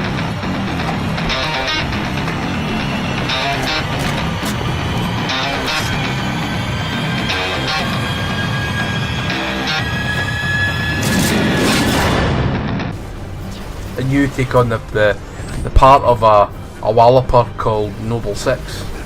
And they're like, here you, we read about you back in the day, mate. Nay of your pish. Nay of your pish lone wolf shite, right? None of that crap. We work as a team. Haha, aye, okay. We work as a team, except when the AI doesn't allow us to work as a team. And the fun out that the Covenant of Fun reach, and they're like, oh, this is the main human hub. Haha, no, it's no, you cunts. It's actually like Earth's like soldier manufacturing place of operations and things like that, and this is where the Mechanicum start. I mean, that's the rank fucking universe, mate. Holy shitballs. But you know, it could be part, and it's no part of 40k, right? Aye, alright, fuck's sake. So basically it's like a race against time to try and stop the Covenant from wiping everybody out on this planet. So you're a Spartan, and I have to say you die very easily. It's like, what the fuck? It's like, I'm getting shot at, dude. Some super soldier. You're in armour, you've got shields, and you die within 13.5 seconds. I'll say one thing about the difficulty. This game is quite hard compared to the last one. Well, I think so. Again, could just be shite, but I think it's a bit tougher. The elites are a lot more of a threat. If you run into an area of battle and you have 3 elites jump at you, you're like, oh fuck! You're like, oh shit! Because they can dodge a lot faster. They jump this time. They don't just run into your fire blindly, think they're going to kill you before you kill them, which was ultimately what happened. It was just it was a machine gun battle of attrition. Whoever ran out first lost, which was usually them. And then you go through different places and you get wildlife this time. You get these like ostrich-looking fucking things, and you get these big bear things that you fight later on. Well, I wouldn't say bear. Like Leviathan big, like they're like, I don't know, bear lizards, right? Fucking bear lizards. That's not all you'll get. You'll fucking have about 800,000 new weapons. Oh yes, Marty O'Donnell done the soundtrack, and it was just smashing. Now or never, Spartan. I've just realised something. I have just realised something very annoying. Shall we roll with it? Aye, we'll just roll with it. Can't be that bad, right? If you know what I'm talking about, it's because I got my PS5 on and it's on the fucking launch screen and it's pouting out with wee tunes, so I'll need to cover that with some other. Hey! Oh my god. This is a disaster. I should have written something down. But I didn't. I need to find something about the weapons and all. Because there's actually quite a few and I can't remember even half of them. They have redesigned the assault rifle. There's no more SMGs. I don't think there's any fucking... No dual wielding either. The Magnum's back in it and you can zoom. Smashing. There's 2 different type of plasma rifles now for some reason. There's like a bigger one and a smaller one. I don't really know why they thought that was a good idea, but cool. You've got like a plasma grenade launcher type thing. You've got a gravity hammer type thing, which is cool. You've also got this new, what looks like some sort of grenade launcher for the Covenant forces. You've got a grenade launcher for the human forces, and I don't really recommend that unless you're coming up against a lot of vehicles, because it tends to just bounce out of the fucking shop. You've got this new vehicle, the Covenant I've got, and it's like a Wraith, but it's no, you remember the troop carrier thing the Brutes used in the second game? It's like one of them with a Wraith cannon in the back of it. Smashing! I loved it. You've got your Banshee, Pish, shoot down things, fucking every cunt dies in the end, and there's some really somber moments that I thought, oh shit. From falling into enemy hands. It hasn't already. Maybe, but according to Holland, the Covenant are still hunting for something. Where does he get off calling a demolition a priority 1?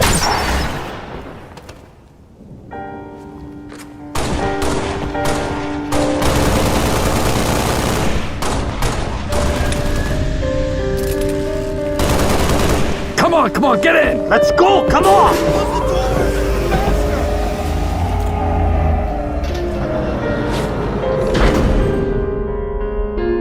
Time has come to return the favor. Don't deny me this.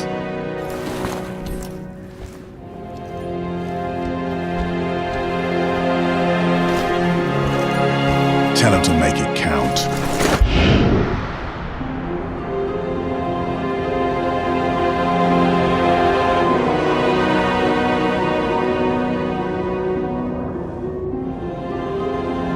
You know something's going to happen, but it's not going to be now, but then it's now. And you're like, oh, hello. You've got a fabulous section at the end where you get a lone wolf level, and I didn't last very long, but that's the point, you don't last long. And you're fighting against waves of grunts, elites. Shut up, you prick! Fucking had enough of your pish PS5. Aye, you dick! Fucking talk to you again. Sorry about that, I had to discipline the small plastic child. Wanker that he is, and he's an ugly bastard in the bargain. What was I saying? Don't know. You'll have flying brutes. You had that in 3 right enough. Flying brutes, all kinds of fucking mayhem going on. There's a space mission where you fly into space, but I don't know why they don't use the longsword fighters that they had in the previous games. You're now in this other thing that looks like an F-16 with a big rocket stuck to its arse. And you'll fly about like a dry dock type thing where they're fixing up UNSC cruisers. Then you'll attack a Covenant cruiser, and then that goes inside another Covenant cruiser and cuts it in half. And then more ships show up and you're shite out of luck.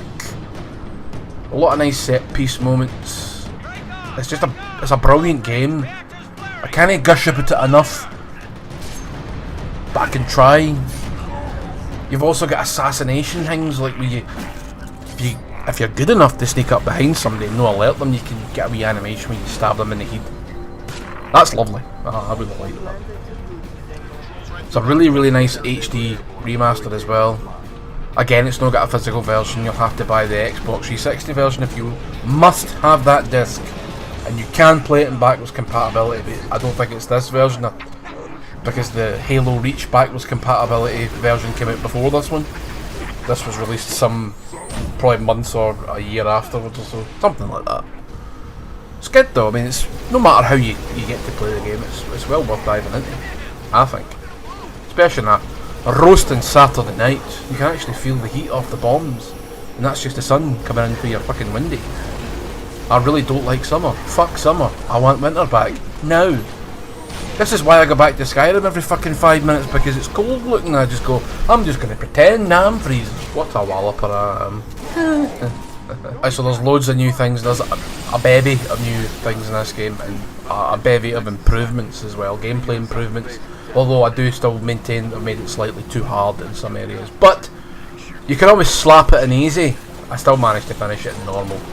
I do like the fact the cutscenes in this game are first person. They're from the view of you.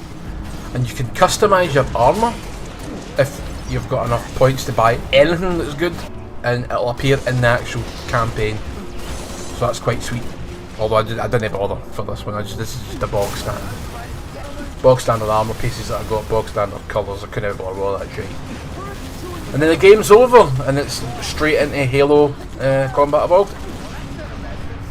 Now, the Master Chief is on the Pillar of Autumn. You see the Pillar of Autumn in the last level, and I'm thinking, why is he not out here fighting with the rest of them? There's probably some lore explanation in some fucking book somewhere in the distant realities of the extra media pish, and I'm sick of this shit. See if you can't tell your story within the game, and then it's a prequel or a sequel to said games, you fucked it. I should be able to pick up Halo Reach and go, right, I know what's going on for Halo Combat Evolved. There's plot holes, fine. I can actually live with that more than... Well, if you want to know what actually happened to the Master Chief, you'll have to read these 3 books. Why he wasn't in the Pillar of Autumn, and why he wasn't out fighting with Noble Team. And the simple reason is because this is an afterthought and they hadn't planned out this universe in advance. Simple explanation. Plot hole. Doesn't really matter. John was sick, had a bit of a call, didn't want to explain himself. Fucking had an early night, right? Master Keys is like, Johnny boy, you're not looking too hot, son. Back to your cryo chamber for some rest. He's like, nay bother, Chief. I mean, Captain. You know what I mean. So that's the stretch of it. The entire Noble Team fucking snuffs it. Everybody dies a horrible, painful, gruesome death. Because they can't have them survive, because John is the last Spartan. Can't I have the last Spartan and have 5 more behind them? That wouldn't work. But I like these new Spartans as well. Cat was cool, she had a robot arm. I think she was Russian. So I kicked fuck at you. Why? See you later, folks.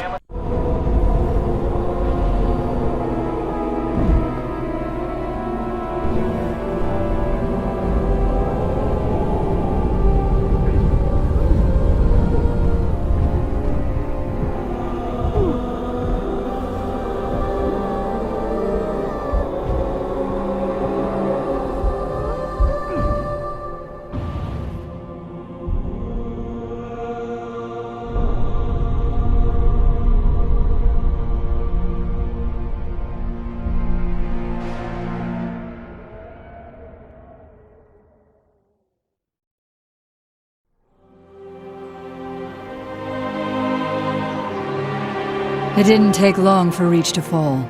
Our enemy was ruthless, efficient, but they weren't nearly fast enough. For you had already passed the torch, and because of you, we found Halo, unlocked its secrets, shattered our enemy's resolve.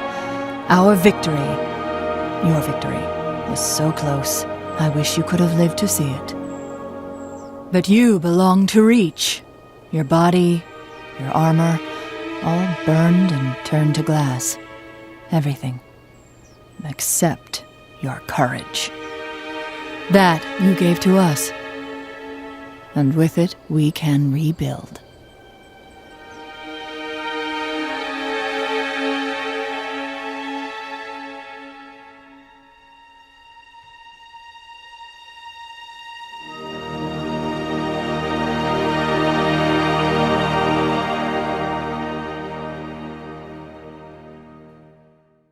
So you decided to click on my video that said Halo 4 review. Well done. That is your first step into a larger world. Or not. So Halo 4, Xbox 360 original, created by 343 Industries, first proper mainline Halo game that was not made by Bungie. Oof, this got a lot of ire. It was like, oh, Halo 4? You didn't really think we wanted Master Chief left floating in space for the rest of eternity, did you? I fucking didn't. That's not an ending. That's when you can't think of an ending, or you deliberately leave a cliffhanger so that you can continue it at a later date. I think it was like a year later, but you know, you've left it in the sort of hanging balance basket thingy, and it's like it's still there in sight, and I'm talking shit.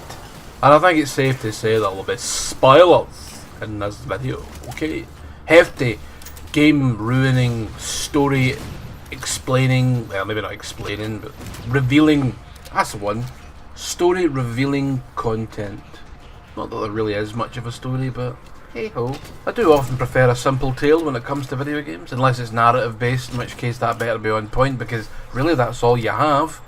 But Halo is a first person shooter. The story is of some importance, little importance. It's like Doom, I don't need a big fucking story. Just point me in the direction of the demons, or in this case the aliens, and I will slaughter them in their million. Everybody's heftily excited about playing this Halo Infinite fucking multiplayer nonsense. I'm not caring about multiplayer. You will find in all my videos that multiplayer really won't be part of it, unless there's like a horde mode that you can play on your own. So there is multiplayer modes in these games, and I just don't play them, because fuck that. There is Spartan Ops in this, which is a pretty good single or multiplayer mode, which is basically just horde mode. You go through as a Spartan, going through, unfortunately, the same levels that you went through in the single player campaign, only cut into smaller chunks. You can play this multiplayer with a friend, and I've done so, and it's actually a lot of fun. So if you like that shit, play Spartan Ops. It's PvE, as they call it now, player versus environment. It's actually, yeah, player versus AI. Is that really environment? Strange. Whenever I think of environment, I just see big rocks coming to life and bins throwing themselves at you. Never mind. Talking shite again. So I'll catch you up a wee bit. The story is that Master Chief at the end of Halo 3 was in the other half of that spaceship and has been floating for about 40 years.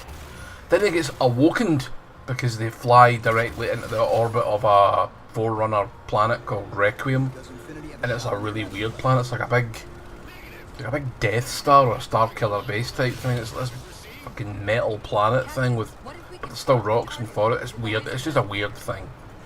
They love their weird things, the old Forerunners. They love to mix nature and technology and have it all looking very strange. You know what, of course it does. You wake up and Cortana's like, "We're under attack!" You're like, "What? Aye, okay, hold on. Can I not get a cup of coffee first, you bastard? Where's my breakfast? Cow." Sorry, that was awful sexist of me, wasn't it? Master Chief can get his own fucking coffee. You ever remember that Matt Hazard game that came out that was a piss take of video games, and they had the Master Chef?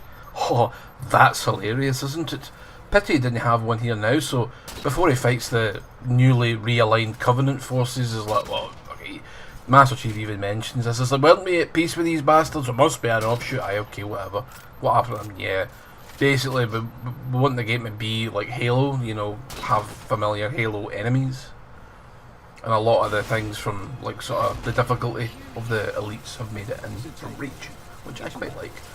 They have once again redesigned the assault rifle, and it's back to its original look, but it now sounds different. Now, I wouldn't mind this if they would say like, well, this is a assault rifle mark, whatever, but I don't know how he would upgrade his gun out in the middle of deep space while he's asleep. Maybe Cortana could have done that in the machine shop, I don't know, but it all sounds different, and it's just, I don't know why they're doing this, it's needlessly fucking weird, okay? So the plasma gun in this one for the Covenant forces is like the one from Reach, is like a big rifle. It's quite cool, I quite like it actually. It's chunky and it makes funky laser pew pew noises, and I'm all about that shit. Plasma pistols is the same, cool, like it, don't underestimate it. The Magnum, I think you can zoom and fire with this one, again, cool.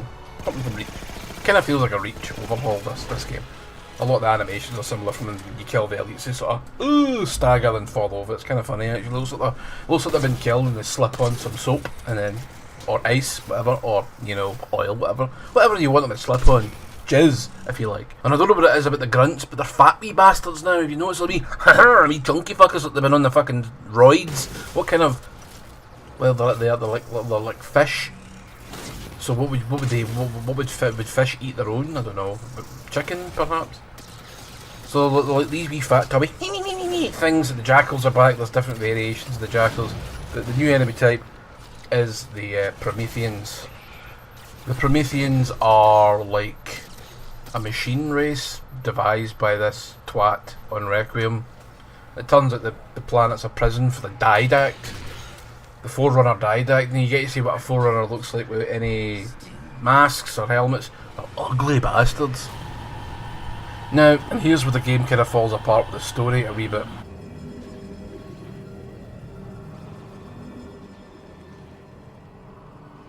Who are you? I am what remains of the Forerunner, once known as the Librarian. My memories were retained to assist humanity on their path to the mantle. Though sadly, that plan is now at risk. The Didact is leaving Requiem. Soon. You must not allow it. Leaving? He seeks this. The Composer. A device which will allow him to finally contain the greatest enemy ever faced by the Forerunners. You.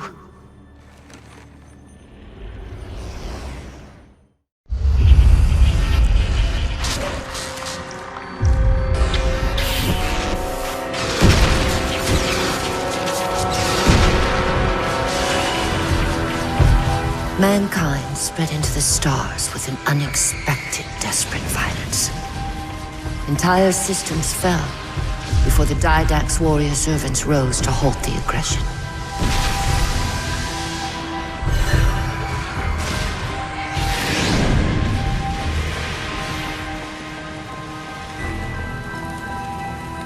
When the Didact finally exhausted the humans after a millennia, his sentence was severe.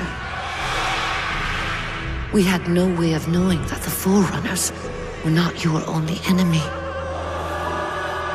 Humanity hadn't been expanding. They were running. Weakened from our conflict, we were no match for the parasite which pursued you. I always thought that the Forerunners were completely gone. Totally gone. They're not. There's one left, or however many left.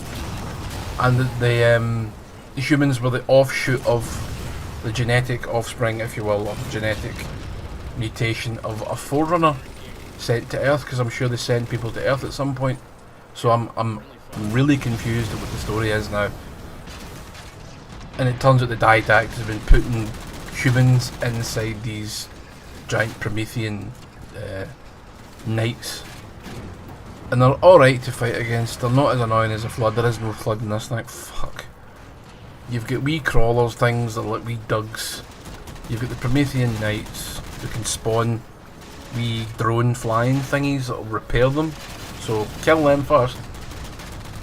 And then there's little turrets there's not an awful lot of variation within the Forerunner enemies. It feels weird to be fighting the Forerunners, but the Didact's a prick, and he's imprisoned, and you let him out because, well, wouldn't it be a story otherwise, would there? I like the Didact ship. The elites bow to the Didact, and so you're just knocking fuck out everybody. There's this gun called the Saw.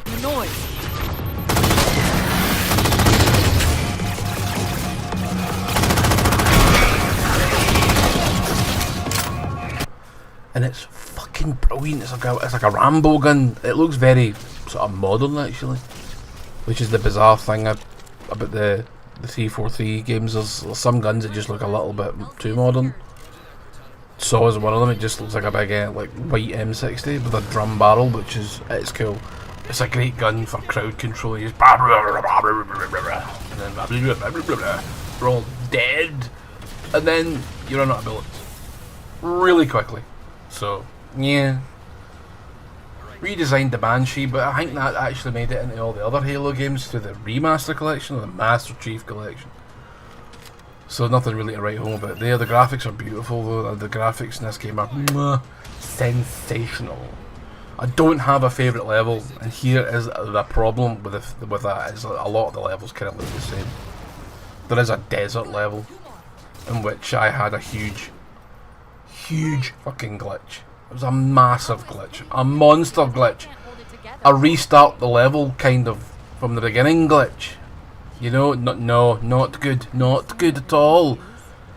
And this was in the port. This wasn't in the original version of the game. Well, I never encountered it in the 360 version, but I did encounter it in the Xbox One version. Well done, 343. Give yourselves a round of applause. These are my arse cheeks clapping for you, by the way. No my horns, right? Farts. Anyway, there are no Promethean vehicles though, which is kind of strange. They don't have any vehicles, but they teleport all over the place, so I think that's probably why they don't need vehicles. You get various types of the enemy types within the Promethean hierarchy and lower archy. So you get the Dugs, the crawlers, but you get sort of different versions of that. You get like King Dugs, that look like the wee crowns and that, and you'll get the same for the Knights. You'll have ones that will just fucking rush you and battle you in the face. What a pain in the arse. The best part is when the Covenant forces are there and the Knights are there, the Prometheans are there. It's all a big, massive, huge gun battle, and it's a lot of fun. This is actually a really good Halo game. I don't know why people really don't like it, other than the story bits that I talked about before. The game's good, it feels good, it looks great actually. This remaster's night and day above the original, and even on the 360 I thought this looked like an absolutely smashing title. But people are shite. I was like, it's not shite, come on. It isn't shite, it's just a wee bit different. There's no flood, hooray. Fucking hate the flood. They're a pain in the arse to fight against. They're not fun. The opposite of fun. Because they're just mindless fucking drones that run at you like fucking dribblers, and they take sometimes way too much bullets to put down. Okay! Another smashing thing about this game is there's a couple of tank levels, and I love riding about the Scorpion, blowing things to fucking bits. Boom! Boom! Boom! Yes! Come on! Turns out there's more Spartans as well, which makes sense because I think you'd be wanting to make some Spartans. There's a woman Spartan, don't know her name, doesn't matter. But she's there and she's tiny compared to the chief. Then you see her against another normal human and you're like, fuck, how big is the Master Chief? He must be like 11 feet tall. Big bastard. Mate, there's even a Star Fox inspired flying level, which is actually pretty tough. I died quite a few times. I think the hit detection's off a wee bit though, because I'm pretty sure I made it through those gaps and I just decided to explode no matter what. I hate it when that happens in games. You're sitting there questioning yourself, and then you sit there questioning the game, and I'm like, am I blaming the game because I'm shite, or is the collision detection actually off a wee bit in this section? Took me a few tries to get the end bit, and I'm like, I swear to Christ, I was nowhere near the end, and I just blew up. Nothing was shooting at me, and I just, boom, fuck you, like, come on. Then after that level, there's like another level that looks very similar to what came before, only it's red. And then you go up against the Didact, and the Didact's like fucking... Well, while all this is going on, Cortana's slowly losing her mind, right? She's just going... Ah! Going rampant. Going fucking mental.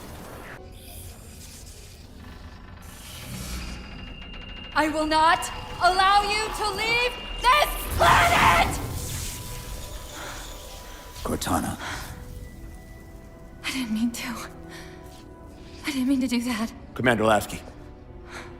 Pursuant to Article 55 of UNSC Regulation 12-14572, I'm ordering you to remove that AI's data chip and retire it for final dispensation. I don't want to.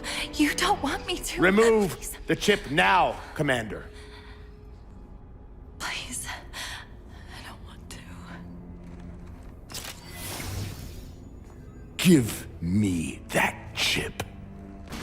I quite like watching people lose their minds. That's a bit dark, Craggs, what the fuck? Anyway, so she distracts the Didact like a cloud of, you know, ghost computer vapor farts, and then you stand up and you get a wee bomb thing and you stick it to his chest and it explodes, and then he falls off a wee light bridge into a big vortex, and that's your boss fight. There really is no boss fights, and I don't mind that. I don't mind that at all, because half the time they make these boss fights and they're just pish. It's a tired concept. Ooh, end of level Guardian. You're like, fuck off, I just want to play the next bit of the game. Not fun, because, well, they could be fun, but they just don't make them fun. Sometimes it's just like fighting a normal enemy that takes a little bit more to damage to die. Okay? So, boom. And then apparently the Didact doesn't even die here. He dies off screen in a comic. Fuck's sake. No, see when he falls down that vortex? To me, I'm not reading any of your shite comics, right? For a kick-off, fuck all that crap. He's dead. And you can interpret it that way, which is good, because I'm not reading your fucking comic, I'm not buying your fucking comic, I'm not looking at your fucking comic or your book. Up your arse, put it in the fucking game, stop with this media fucking frenzy where you need to fucking watch the movie, play the video game, read the comic, read the book, fucking watch the TV series, watch the webisodes, watch all the wee fucking diddly bits that you find through the campaign to get the whole fucking story. Fuck off with that shit. It's tired. I hate it. And you're fucking lazy bastards for it, because you get other people to write your story for you. Fucking stop it! Anyway, that's my gripe. And you'll have this in Halo 5 as well. Oh, Jesus Christ! Then the game ends, and then you end up back. I don't know where you end up actually. I can't remember the ending. Didact falls. Cortana gets destroyed somehow. It's something to do with a ramp insane when she split herself off into multiple versions of her own self. She just like sort of farts and fades away. It's very sad. It's very, very sad. It's not really. No, it's actually not bad for, you know, emotional punch. I've seen worse. Nothing will get me as much as Doom Guy when he punches fuck out all of Samuel Hayden's instruments. That's hilarious. Love that shit. It's like, oh, you're going to do this gently? No. Smash! Come on, John, you need to be doing that a bit more. Anyway, if you've watched this video, God love you. You're a star, a saint, a scholar, all that shit. Thank you very much. And I'll see you in the next one. Bye. Bye. Bye. Bye. You persist too long after your own defeat.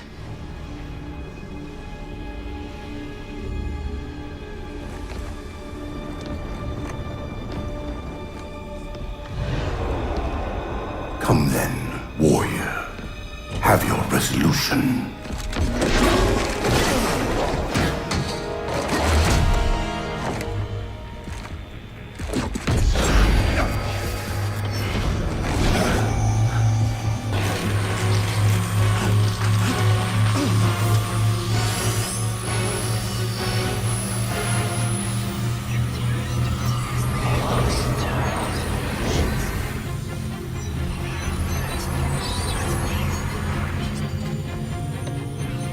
In that case, you won't mind if we return the favor. Your compassion for mankind is misplaced. I'm not doing this for mankind.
Well, hello there, my little snowy dumplings, and welcome to another unscripted review. This one will be Halo 5, and the final game in the Halo series. Well, until Halo Infinite comes out, and yes, I will be doing a review of that. Also, before we get started proper, spoiler warning, there will be hefty story spoilers, hefty revelation, ruining the story for all time. As long as we know this going in, everything's good, everything's sexy, good. Enjoy the show, babies. So I'm going to start by addressing people's dislike of the game. Fair enough. Anyway, right, I'm going to talk a wee bit more about the intro. The intro's a bit strange. I like the intro. It's very flashy.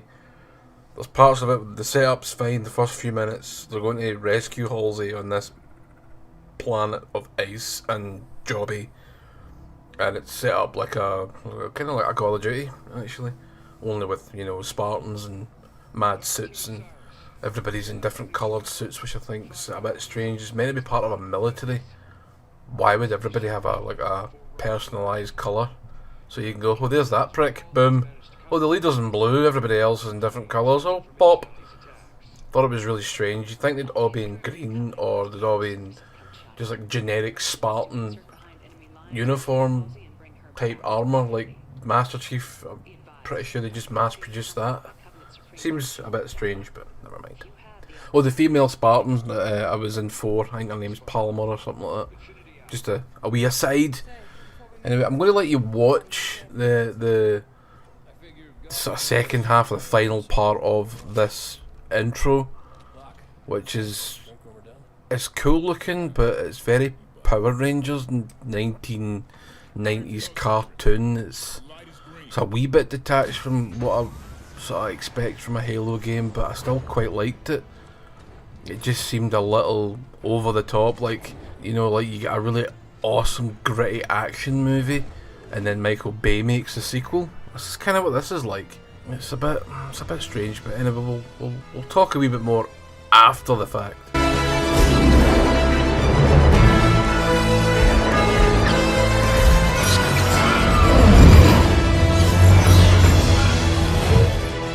Comm check. Comms working fine, Lab. Copy that, Tanaka. Spartan Buck online and ready. Spartan Vale online. Weapons free. Contact.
See, it's cool, you see what I mean? It is cool, but it's just a bit off.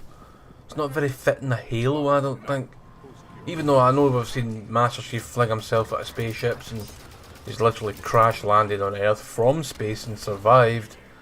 But there's just something about that, it's a bit overproduced. There's no sort of feeling of danger. It's just like very, very, very over choreographed. Do you know what I mean? Kind of like how the lightsaber battles in the prequel trilogy feel compared to every other fucking lightsaber battle. It's just a bit strange. I mean, I do like it, but it's off. And I'm kind of going through this whole game feeling that it's off a wee bit. I mean, you've got some nice new abilities, and you can run. Run's no longer a power you select. You just click in the thumbstick and away you go. And there's iron sights for some reason. It's like, are you trying to make this Call of Duty? Because we don't really come to Halo 4 Call of Duty. And the more annoying thing about the iron sights is that every time you hit, you're whipped right out of it, and it's fast as fuck. And I'm like, trying to reorientate my target is just a pain in the ass. So don't get hit if you're in iron sights, because for some reason you stop being in iron sights. At least in Call of Duty, when you're hitting iron sights, the camera shakes. You have a harder time aiming, fair enough. But you're not whipped right out of it, which I don't like. Other abilities is that when you run and you push the RB button, you can dash and you can go through like destructible, weakened environments, which is pretty cool. If you press RB while you're jumping, you can do like a ground pound, and I really love this. I hope this is kind of still in Halo Infinite to a degree, because I think it's really quite a lot of fun. Other changes they've made is the game now feels more like Left 4 Dead, because you're with a squad of 3 other teammates. Even playing in single player offline mode, you have AI following you around, so when you get knocked over, die, they'll come and resurrect you if they're quick and smart enough. Sometimes they are, sometimes they're not. Again, another strange change to the game. It's like, no, if I want Left 4 Dead, I'll play Left 4 Dead. I cut my Halo for a very specific experience, and it just doesn't feel. This kind of feels like playing Halo 4 with mods. It looks a bit like Halo, it feels a bit like Halo, but there's just an awful lot of tweaking that didn't need to be tweaked. And then you've got this, whatever this is. Halo with mods is what Halo 5 is. But don't get me wrong, I don't think it's a bad game in any way, shape or form. The gun battles are some of the best in the series. I'm having so much fun jumping about the place, ground pounding people into the dirt. Yes, it's all there, but it's so strange. It's like, this is more like a spin-off. Had Halo 5 Guardians just be called Halo Guardians, and it's like, this isn't a mainline game, this is a spin-off, or to try something a bit different. Kind of the way that they did with Far Cry New Dawn and Wolfenstein Youngblood to, lesser success, I would say. Although I did prefer New Dawn to Youngblood. Youngblood was crap. I liked it at first, and then the more I played it, I was like, no, it's not good. So it's kind of like that. It's like this should have been an offshoot, a spin-off of the series. Another big gripe, and everyone has this gripe, is with the advertising. They sort of painted this picture of a big rivalry between Chief and this new Spartan called Locke. And I'm like, cool, it doesn't translate into the game whatsoever. Stay where you are.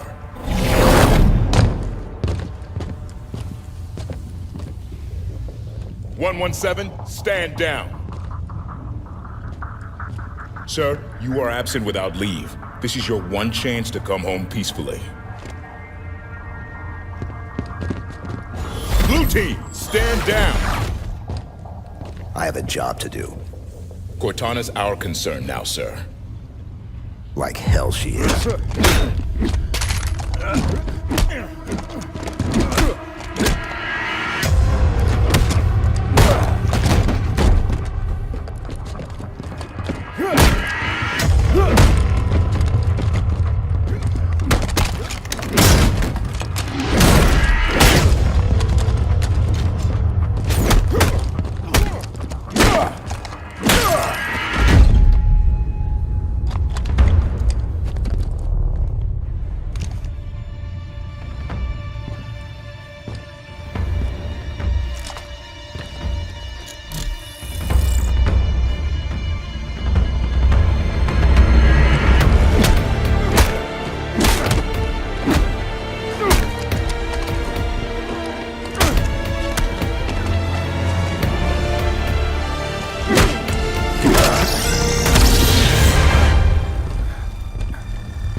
They have a small tete-a-tete, a small fisticuffs, have a wee fight, and then that's it, and they're all pals again.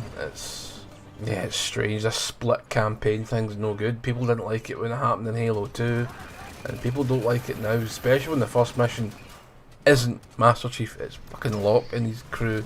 Buck's back in it from Halo ODST. He's now a Spartan for some reason. I thought Spartans were genetically modified children, so surely they'd have to be children to be genetically modified, unless they've just shoved him in a Spartan suit. Doesn't make any sense.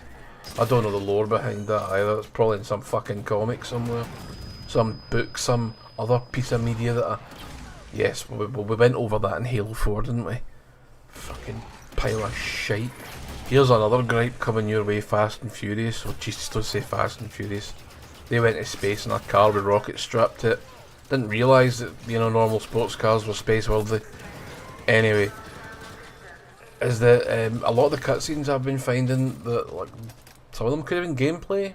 The bit in the first mission where you rescue Halsey and you get to the end of the level, and there's this really lovely cutscene of a big fight between you and a group of elites.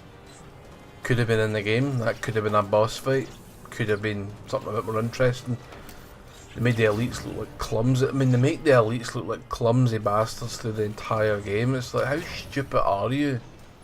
I mean, they're dumb as fuck. They just got a complete pasting, and it's like, and it doesn't sort of translate from, you know, from the actual gameplay when the elites can actually kick your ass quite easily. It's weird. I think I should talk about things that I do like. What do you think? Talk about things that I do like. Right, I do like the gameplay, the graphics, the gameplay, fucking the whole setting is amazing.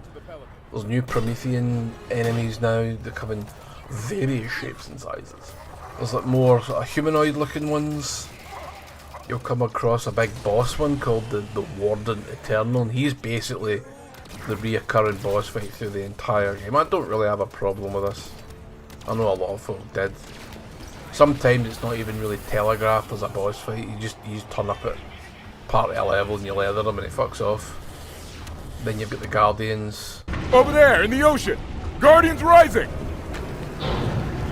Arbiter, the Guardian is...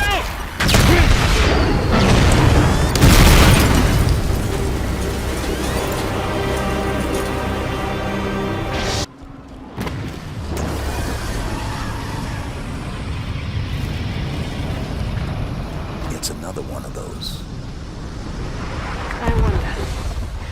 Guardians look amazing. Brilliant job in building the atmosphere with those things. Don't fight any of them though. You do run in the back of one towards the end of the game. That's amazing, isn't it? I actually really did quite like that a wee bit. Reminded me of the endings from the older Halo games. Well, this isn't an ending. This is a during the campaign mission, and you're chasing down the chief, and then you find out that Cortana's not actually destroyed and she's the bad guy. Yeah, people are fucking raging at that. I thought that was a great idea. I actually really do think that was a good way of blindsiding folk. I like being blindsided sometimes. It's the same idea with John Connor and Terminator Genesis. Ends up being the bad guy. You could argue it's not actually John Connor. He's been sort of taken over by nanobots that have overridden his own actual thoughts and feelings, and it's just a Terminator that looks like John Connor, but whatever. You can spin that any way you like. I liked it, and that's all that matters, right? Well, it is at the end of the day. The opinions are subjective. You can like something and dislike something. That doesn't make you right or wrong in either direction. This is a weird game. It's something I recommend picking up because it is a lot of fun. A lot of fun. There's just some things in it I'm just like, why did you do that? Like the Left 4 Dead sequence. Why did you make this game like Left 4 Dead? That's no Halo. What did you put iron sights in it for? That's no Halo. But I don't really want to say, oh, well, you can't do this, because the games do need to evolve over time. And it does, for the most part, feel like a Halo game. And I'm having a lot of fun with it. It's a little on the short side, about 5-6 hours. I expect a wee bit more from my Halo games, maybe around about 10 or 12. So that could have, but that sort of comes into the cutscenes that could have been the actual gameplay. And there's a couple of these things, you'll probably figure them out and notice them yourself. But all in all, I do enjoy it. It's probably the worst of the Halo mainline games anyway, but not by terribly much. Other than the massively botched release of the Master Chief Collection, I don't think 343 are making as big an arse of it as people would claim. But that's my opinion. Again, opinions are like arseholes, and everybody's got one, and everyone wants to show them off. Like I'm doing here right now, which is cool, that's fine. Just have civil discussions, people. There's no use to want to kill each other over a fucking video game. You know, we're no football fans here. But I like to think we're a wee bit more rational than sports fans. Well, that'll have ruffled some feathers, good. Well, a wee bit of introspection there is what's needed if that's upset you, because usually when things upset you, they're close to the truth. Aren't they? Yes, they are. I'm offended. You're only offended because you know it's true. Fuck off. Change. Be better. That's what I'm trying to do, but with varying degrees of success, I may add. It's not an easy transition to do. It's not easy to change. So I'm hoping Halo Infinite rights a few of the wrongs from this game, but I would really like the battles to be as frantic as this game, because it's a lot of fun. Other cool things you get to do in this is you go to San Helios. Actually, Tanaka, if I could ask a favor, just say a word or two.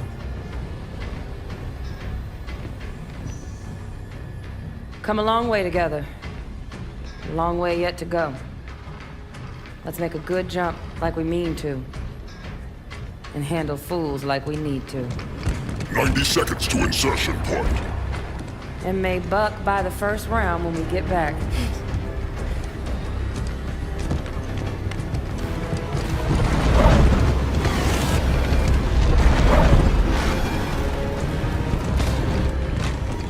We get through this, I'll buy the whole damn bar.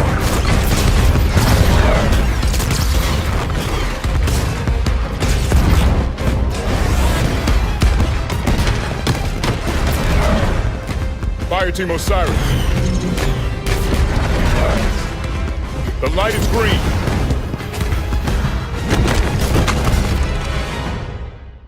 Which is the home world of the Sangheli, which are the elites.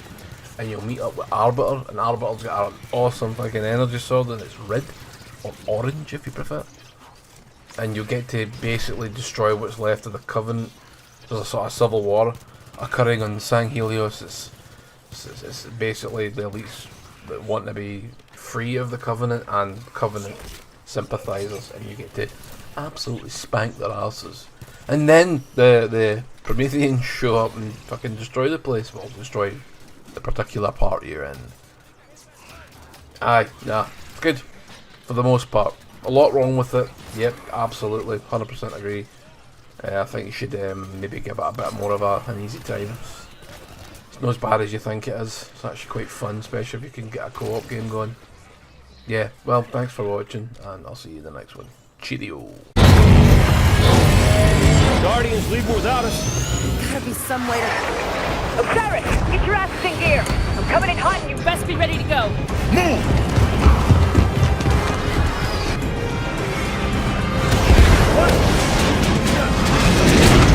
We're on board.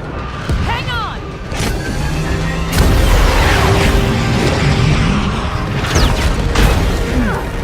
Open your eyes, Doc. You're missing all the fun.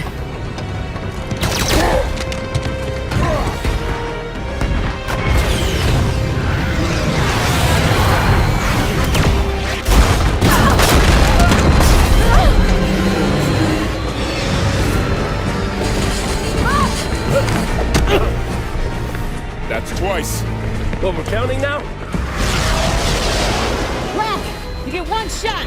Ready when you say, Commander. Now!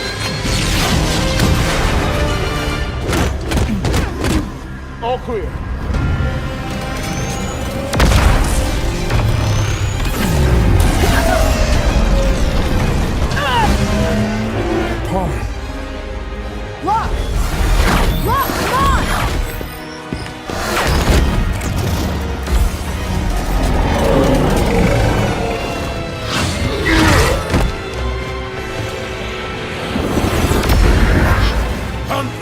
last.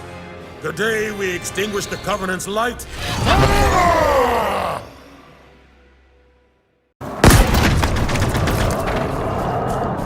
Just leave me, I'll tear that back from you! Ho ho ho ho ho ho. Oh, stop that shit because I can't do it right. I'm just trying to do the Halo theme because guess what? I'm talking about Halo Infinite. Fucking Halo Infinite finally came out. Couple of wee things about it. We'll talk about it. We'll gush over it. We shall talk about the good, the bad, the negative, the ugly, the fugly, all that push. And we'll enjoy our time while we're doing it. We will enjoy our time while we're doing it. Do you hear me?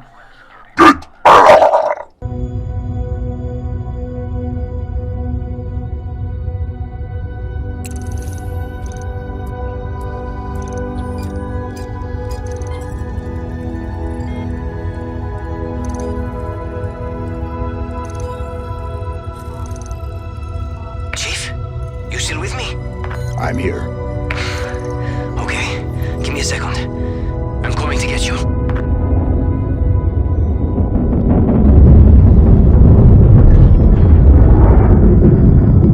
Welcome back, Chief. Okay, let's get out of here.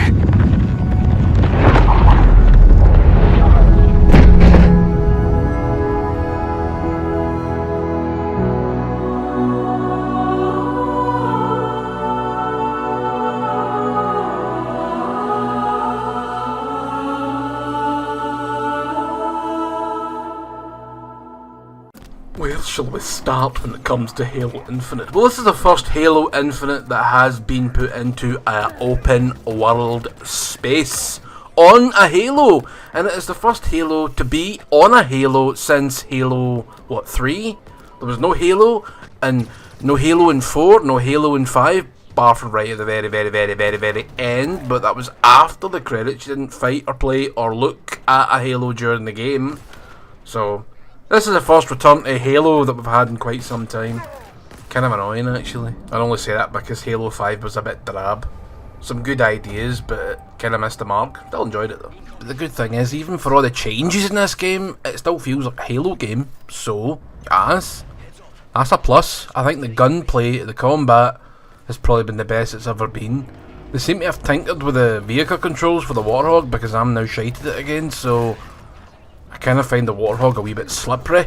Slippery when wet, dry, and sodden and cum. What's the matter with me? Too many hours in the day to even fucking start going through what the hell's wrong with my puss. So one big negative is the full game is not on the disc for reasons unknown. I suspect what is on the disc is the base Xbox One version, and the downloads you have to do are the smart delivery. I use in air quotes smart. I don't know what's smart about it. The smart delivery will give you whatever version you've got other than that, depending on your machine of choice. So you'll have like an Xbox One version, Xbox One X version. I'm sure there is a version of that, even though they've discontinued the machine, but people still use it, so they have to. Why discontinue it? I just wouldn't have bothered with the Series S, and I would have pumped production up of the Xbox One X because it's actually a more powerful machine, I think, in some terms anyway. And the Xbox Series X and S versions, plus there's a PC version as well, so that'll probably get in there in the mix somehow. But you buy it on disc, you kind of expect a full game, kind of expect a full experience. Maybe this will probably never end, but the good thing going forward is I am 1,000,000% sure that every game that works in Xbox Series X, S, whatever now will work on future Microsoft machines. So as much as it doesn't really look that great in terms of a preservation view, it might not be as bad as we think either. I don't know. You just don't fully own the game, which I find kind of annoying, and a lot of people find kind of annoying. But the benefit to buying physical, depending where you go, is that you will save money, and that's that. Yes, but if this starts to become really egregious, I'll just become a Game Pass gamer, and that'll be that. No more purchasing full titles. and that makes me cry inside. But I've still got PlayStation 5, because at least when you get a PS5 game, the whole game's on the disc, bar day one patches. And that's another thing. Do you ever really have a complete copy of a game because of all the patches? Probably not. Well, you've got a playable build, but you've not got a good one. Look at Cyberpunk. Imagine playing that from a disc with no updates. Fuck that. So this is why I'm getting rambly here and I'm getting off topic. Back to Halo, yeah, pillock.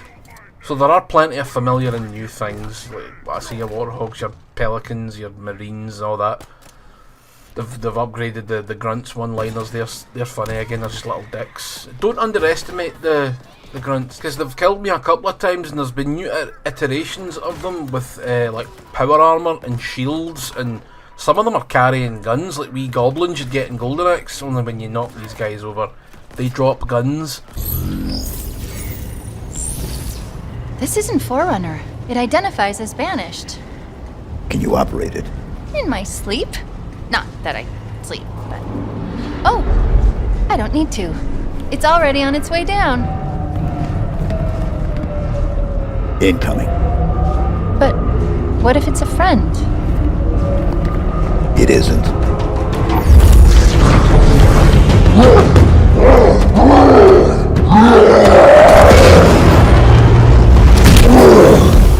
Escherum's orders are that you should be brought before him. He did not specify in how many pieces. A lot of the brutes for the banished are using human weapons. Like, some of them will be using shotguns. In fact, a lot of them are using shotguns. That new shotgun they've got is great. It just takes a wee bit long to reload. That's the only sort of caveat I've got with it. People are moaning, why is the original shotgun? It's a fucking shotgun! Well, the model's different, so what? Fuck me, pink people! Fuck you!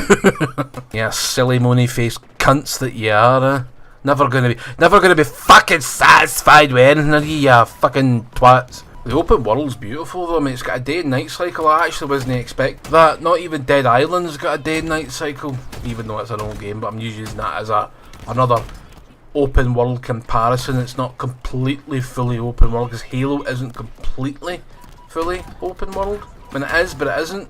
It is set on a Halo ring that is heavily damaged, and you will only get to access further parts of the world by completing missions, a la the old GTA games. Remember those?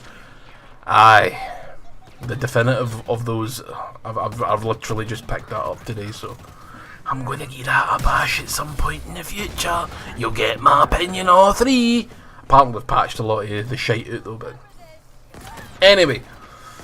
So this was a whopping 35.6 gig day one patch, and that'll be all the Xbox Series X enhancements, I am sure. Plus what was on the disc was about 16 gig worth of information. So I still think that's just the base Xbox One version. Don't know if it's the full base Xbox One game, but I like to think that it is. And obviously, as you know, the multiplayer is a free-to-play separate app, which I am not talking about because I could not give a fucking toss less about the multiplayer of this. People like it, people don't like it. It's the way of the world these days. It's just the way of the world of everything. Part of the progression is pish for unlocking shit, don't care. So what you'll find out in this open world is like Spartan cores, and that'll allow you to upgrade your suit, your grapple hot shot jockey fucking thing. You know, that thing that makes you whiz. You can like add like electricity effects and it'll stun the bad guys when you hit them with it. That's pretty cool. Obviously do other things like get your shield capacity up. You know, bring the cooldown time of said grapple shot hook jobby thing. Because you can't spam it, there is a cooldown, but you can reduce that to almost nothing. There's things to find, there's like audio logs to find. Your Spartan like abilities, cores, and like armor upgrades will all be marked on the map. So take over those forward operating bases, and you will get all this unlocked. I like the new characters as well. I heard the new characters were shite, like the weapon in Escheram. They're good. I mean, Escheram's got the sort of brrr, I am villain type brrr, but he's a brute and they all fucking talk like that. So they've talked like that since Halo 2. Do you know what I mean? So I don't know what the problem is. I expected them to have more depth, and you're in the wrong fucking place. This is a video game, for Christ's sake. And you expected a bad guy on an action game that would probably have been a Saturday morning cartoon back in the 90s to have more depth. Get a grip of yourself, fuck's sake. Of abolition several days ago. We captured old Teddy, beat the tar out of him, and sent him packing to the tower for processing and interrogation. If you'd like to see him again, please report to the tower. Jackpot!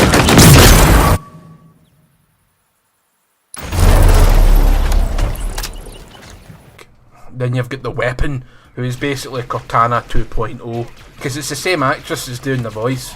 She's a little bit quirkier than Cortana. Cortana was awfully bitchy, I thought. This one appears to be younger, because, well, it is a newer model, a newer version.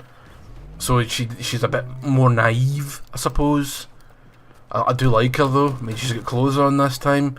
I don't know why she was naked in the first games, but people got upset about that. Why did you get clothes on now? But why was she fucking running around in the buff? What a thing to complain about, eh? Jesus, fuck me dead. Right, so some of the other things about the weapons that have changed. Your plasma pistol's the same. Your shotgun has changed. It's the reach version of the assault rifle. I don't know why these assault rifles keep changing from game to game. It's bizarre. Why can't they just have one fucking design and leave it at that? The needler, it seems to be a wee bit more nerfed. It's not as ridiculous. I still really like it though. It actually appears to be a wee bit more accurate as well. You've got your plasma rifle, which is now shot in bursts, but it has a slight homing effect. I don't know how that works. I don't know how the plasma pistol charge bolt has it. How does plasma home? It's just a ball of, well, plasma. And it has like splashy effects now to look more liquidy, which is kind of cool.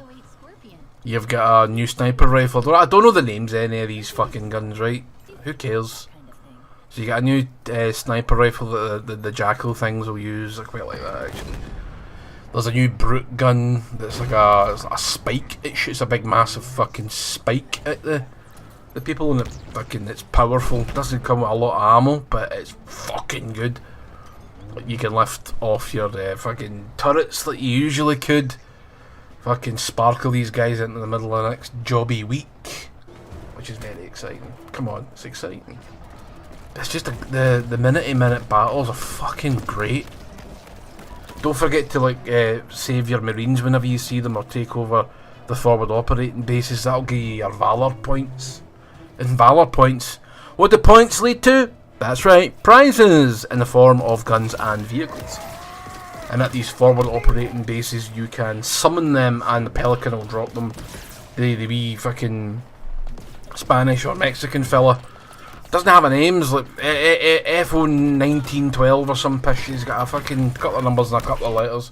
He's not actually got a name at this moment in time, which I find kind of weird. Same with the weapon. I wouldn't call her like Jean or fucking Jemima or fucking Christine or The Weapon's a bit of a pish name, but I'm sure that'll elaborate on itself, given more punch time into the game itself.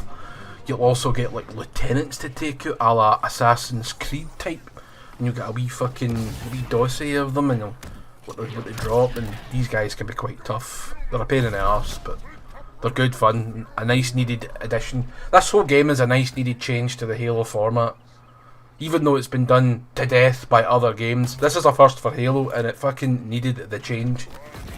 And I really like it, and I hope they sort of have this going forward, more open levels. Same with Gears of War. Gears of War sort of tried it with 5. Didn't do as good a job as this. But needed changes. I want more!